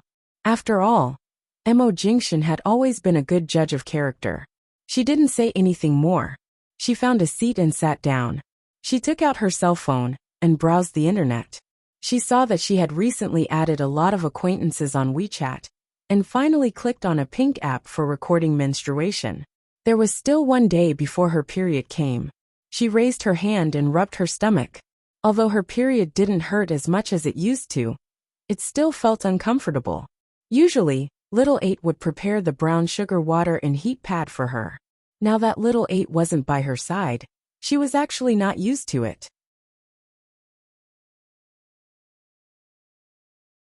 Chapter 545. Thank you, Xiaohu. Jinwan immediately picked up the disposable cup of hot water and took a sip. In addition to feeling uncomfortable during her period, she would also feel uncomfortable for a few days before her period. It was indeed the most fortunate thing for her to have hot water to drink at this time. "You're welcome. CEO Mo asked me to bring you hot water." Xiaohu saw that Jinwan had already drunk half the cup of water and asked, "Do you want more hot water? I'll go get another cup." Jinwan did not speak as she placed the cup down. She only glanced at Mo Jingshan, who was sitting opposite her. Xiaohu did not wait for her to speak and went to bring her another cup of hot water. Jinwan struggled internally for a moment before receiving the cup and drinking another cup. Her stomach felt much better. By the time she entered the departure lounge, it was already close to boarding time. She had only drunk 2 cups of water when the announcement for boarding sounded. Jinwan stood up and was about to take her suitcase when Mo Jingshan had already stood up. He avoided her hand. "Follow behind me obediently." As he spoke, he had already pushed her suitcase out. Xiaohu finally noticed that CEO Mo seemed to be very concerned about MN Group's CEO G. As he walked behind Jinwan, he could not help but glance at her face. Jinwan pretended not to notice Xiaohu's curious expression. She knew that if the person by his side was not Shinmu, such a situation would definitely occur. Right now there was nothing much to explain. She could only silently follow him out. Xiaohu was completely unaware of the situation. He watched as the big boss pushed the suitcase in front while CEO G walked behind like a supervisor. He secretly cursed in his heart. This CEO G's treatment was really unparalleled. By the time they landed in Jing City, it was already autumn. Jinwan planned to take out a coat from her suitcase and put it on before heading to the bathroom. She pushed her suitcase into the bathroom and had just put on her coat when she heard her phone ring. She took out her phone and heard a child's childish "ah." Jinwan did not react at first. After listening for a while, she seemed to recall something. She lowered her head to look at the number displayed on her phone. It was indeed Xia Tian's call. So this voice should be from Xia Tian's little baby. Jinwan could not help but smile. Little baby, what do you want to say to Auntie Nuan? You want to drink the best milk powder? Oh, you still want the prettiest toy. Alright, when Auntie Nuan comes back from her business trip, I'll buy you a toy car, okay? Have you wet your bed recently? No. So awesome. You're so obedient. Before she could finish, Xia Tian had already taken over the phone. I just wanted my son to say hello to you. You're really good at acting. You've already chatted with him for so long. Let me tell you, my son is still young. He doesn't even know how to speak yet. Don't spoil him so early that he'll have the bad habit of asking you for anything he wants. Jinwan was immediately amused. But I heard him to me. He was clearly acting coquettishly with me. My son knows how to act coquettishly now. He's only 2 months old, and he's already calling you mummy. Stop daydreaming. How can a 2-month-old call for mama? I clearly heard his sounds coming out of his mouth. If he calls for mama now, there's an 80% chance that he'll be a prodigy. Jinwan couldn't help but laugh. TSK, of course my child will be a child prodigy. Sounds just like mummy. I'll just take it that he learned to call me mummy first. Xia Tian said with a smile. Where are you? Why haven't you come to help me hold the child these days? I'm on a business trip. I just arrived in Beijing. Why did you go to Beijing? With whom? Yourself? Jinwan paused and thought for a moment. She did not mention that Mo Jingshan was also there. Otherwise, based on Xia Tian's temper, coupled with the fact that she was bored from taking care of the child at home every day, who knew how many more questions she would bombard her with? And, I'm just here for a meeting. I'll be back in a few days. Tell your little baby to wait for me to buy him a toy car. Xia Tian heard the airport announcement coming from Jinwan's side, and did not pester her any further. All right. You're busy in Beijing. I'm hanging up. Let the little baby talk to me one more time before hanging up. Jinwan had just finished speaking when she heard Xia Tian's little baby being sent to the phone's side. He let out a series of cute childish sounds. Jinwan smiled and her heart softened. She said sweetly to the phone, Kiss, I love you, Mo Jingshan, who had come out to wait for her because Jinwan had not come out of the bathroom for a long time, heard these words the moment he walked over. The man's eyelids moved slightly, and his heart palpitated without warning. Jinwan hung up the phone and walked out of the bathroom. However, she was caught off guard by the man standing outside the bathroom door. Her heart jumped. Although she was not frightened, she was still surprised. She originally wanted to ask why he was here, but the words on the tip of her tongue became, CEO Mo actually has the habit of standing outside the women's bathroom and eavesdropping? You were inside for half an hour. I came over to ask someone to go in and look for you. But I heard you were on the phone, so I didn't disturb you. The man's voice was low and calm. Jinwan lowered her head, put the phone back into her bag, and adjusted the coat she had just put on. Are we going directly to the meeting place, or to the hotel? What's the itinerary like for the next few days? Mo Jingshan did not answer. He took the suitcase she pushed out and put his hand on the handle. Who were you talking to on the phone? Jinwan suddenly glanced at him, and a shrewd smile appeared in her eyes that were as calm as a lake, disturbing the tranquility of the lake. However, this sudden ripple was caught by the man's calm eyes. She said with a smile, a little handsome boy, the kind that makes people want to hug and kiss him at first glance. I just promised to buy him a car after I returned from Jing City. She thought these words could fool him for a while, but the man stared at her for a long time, raised the corner of his lips, and said lazily, I haven't said anything since Xia Tian's child was born. Leave the car to me, Anne. Do you want a real car or a toy car? I'll have everything. Mo Jingshan lowered his head and couldn't help laughing. He carried her suitcase, striding toward the exit of the airport hall. Jinwan watched the man's back, and her teeth itched. She couldn't help but secretly grind them. Since he had already seen through it, why did he still ask? On purpose.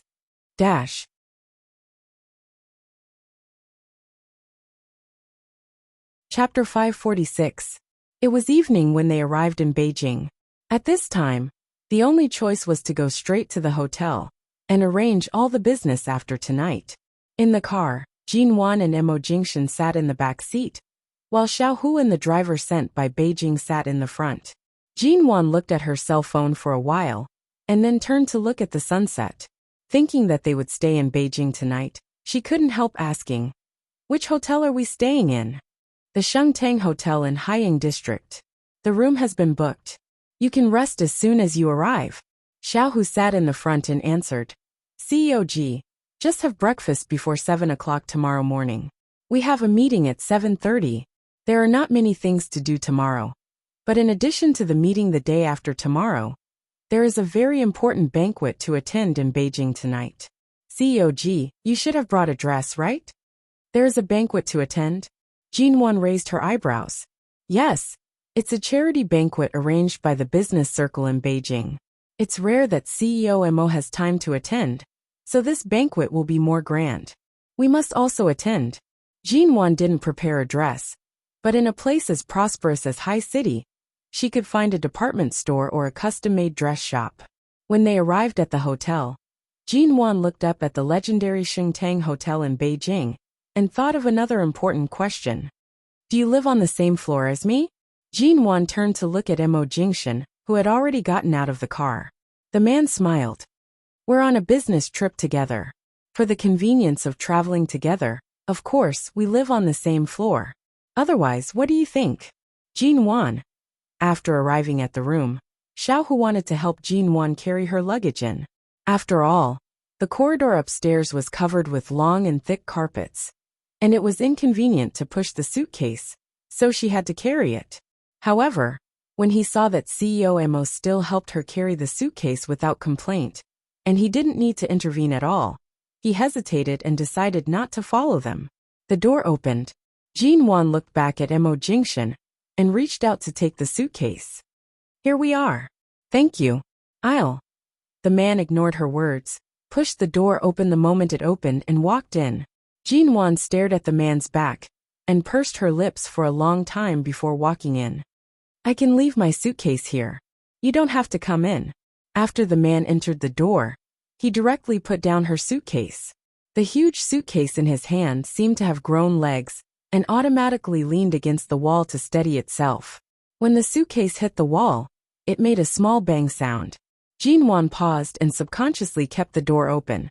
She walked in and was about to open her suitcase to pack her things. At the same time, to show him that she was busy, she wanted him to leave. However, the man only glanced at her from the side. Just as Jin Wan was about to bend down to touch the suitcase, he took long strides toward her. Jin Wan watched him approach and immediately placed her hand on the lever. She looked at him and said, "Go do whatever you need to do. I'm not feeling well these days. Don't provoke me. Otherwise, don't blame me for falling out with you." The man stood in front of her, bent down, and leaned down little by little. She was squatting down now, but the man was standing in such a posture. She was at a disadvantage in this position. Jin Wan held on, not being forced to sit in the corner by his aura. The distance between the two of them grew closer and closer. It was so close that she could clearly feel the man's slightly hot breath blowing against her collarbone. She was even more sensitive to the feeling of his breath brushing against her pores, causing the air around her to be dominated by his breath. When there was only half a finger's distance between them, he stopped approaching, causing Jin Wan's tense body to tighten even more. Her stomach hurt. She had to hold her stomach with one hand and hold the lever with the other to prevent herself from falling to the ground. As a result, she couldn't even pull out her hand to push him. "Jin Wan." The man called her name. Although he used her full name, his voice was low and husky, making her feel that her name was about to melt in his voice. Her expression was guarded. "What's wrong?" Mo Jingshan chuckled huskily. "You don't really dislike going on a business trip with me, do you?" Even though Jin Wan might fall to the ground unsteadily, she still moved her hand away from the lever and tried to stand up. However, the man in front of her did not move away, and she couldn't just bump into him. After 2 seconds of hesitation, she took a step back and sat on the carpet behind her. The man leaned very close. Seeing that she wouldn't catch a cold sitting on the thick carpet, he didn't reach out to help her up. He moved closer and closer, so close that his words seemed to be whispering, so close that it seemed as though his lips would touch hers at any moment. However, he didn't really touch her, and kept the distance between them within half a finger's distance. He was clearly so close, clearly pressing down on her. But it seemed as though he wanted to come closer, and yet didn't. It was as though he was invisibly seducing her. When the man looked into her eyes for a long time, his eyes darkened, and he lowered his eyes to kiss her. Jinwan decisively raised her hand to cover her mouth, and the man's kiss immediately fell on the back of her hand. Mo Jingshan watched her cover her mouth, his handsome brows moved, and a low chuckle escaped his throat. He didn't argue with her and said softly, "If you like to have your own business, I won't stop you. After all, MN Group is your blood and sweat. You can do whatever you want to do for it. You can spread your wings and fly high, but you can't fly into someone else's arms." Do you still remember the suggestion I made at Aolan International? What suggestion? Jinwan frowned. She had been forced to the corner by him, and leaned against the wall. Be Mrs. Mo again. When the man spoke, he slightly lowered his head again. Jinwan had put down her hand when she spoke, so he suddenly touched her lips. However, he didn't kiss her too deeply. Jinwan even clearly felt that she was being kissed by him. But it was just a light touch. He didn't push her too close, nor did he press her too hard. However, the man's heavy breathing and hoarse voice made her strangely feel as though she had been pressed here and violated by him. No. Jinwan refused him without thinking. Compared with her cold expression of rejection, Mo Jingshan's expression could be said to be calm. I'm not in a hurry. Sooner or later, I'll make the word no disappear from your mouth and come back willingly. Mrs. Mon?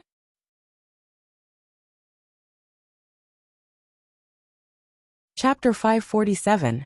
Mo Jingshan watched her for a moment.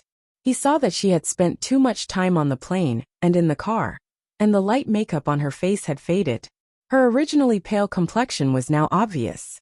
Based on her menstrual cycle, she did need to rest early. Remember? Jinwan. She glared at him. The man did not speak. She glared at him, unconsciously using a warning tone.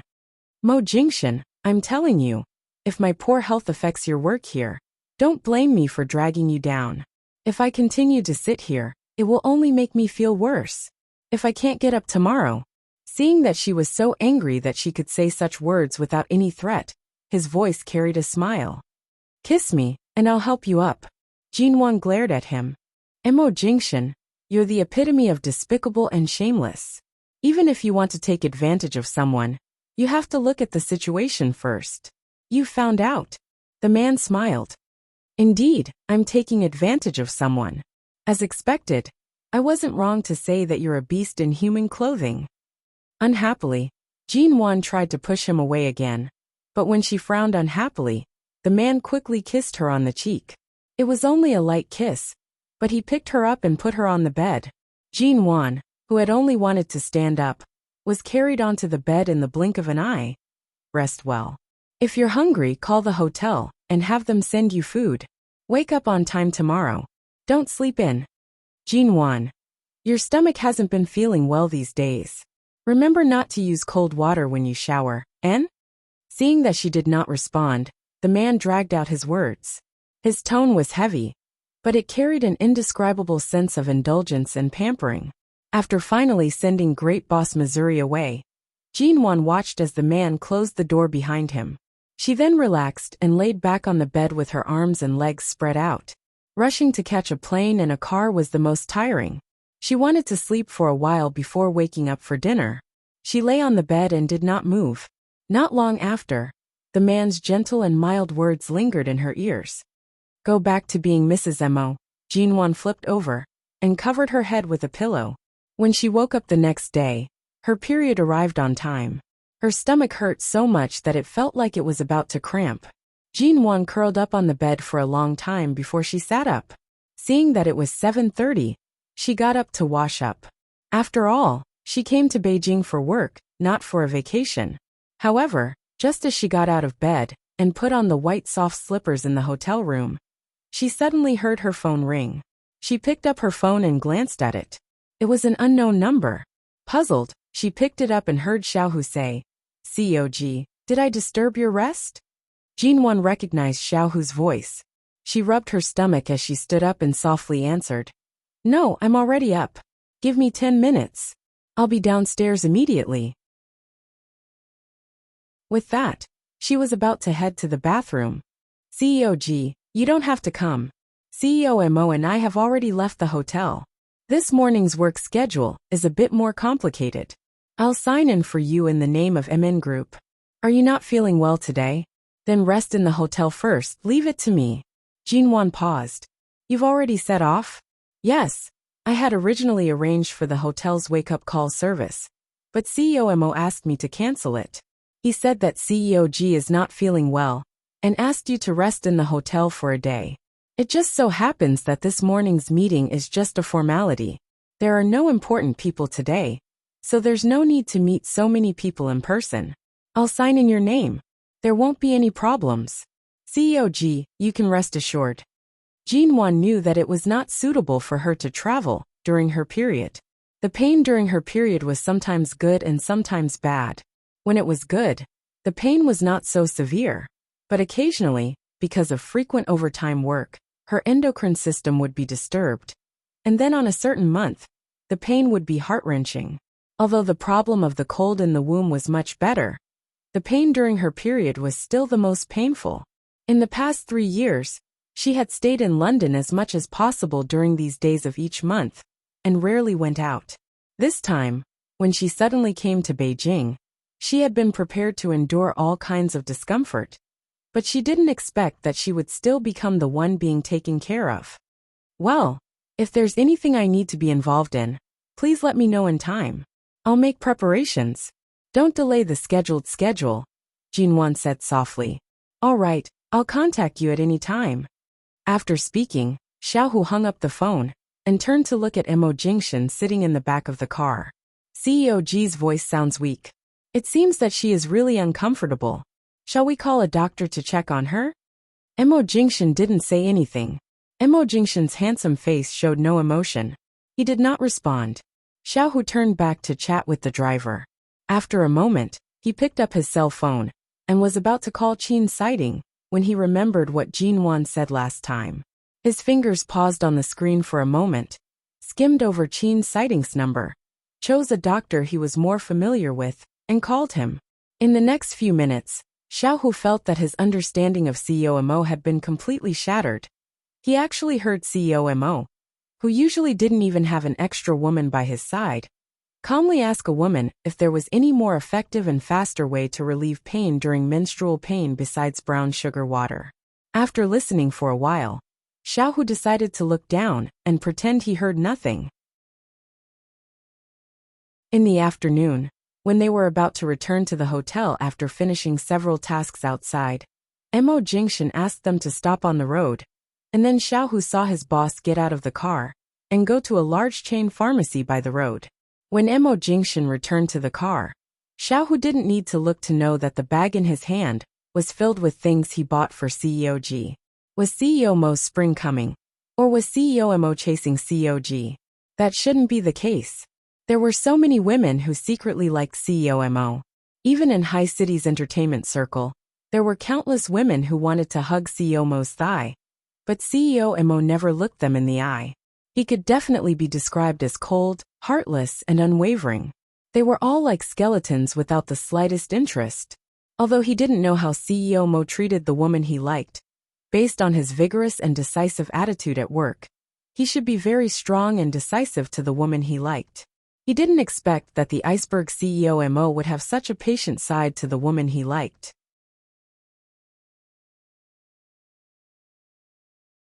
Chapter 548. By the time Mo Jingshan returned to the hotel, it was already afternoon. The room service staff said that Miss G had not come out all day.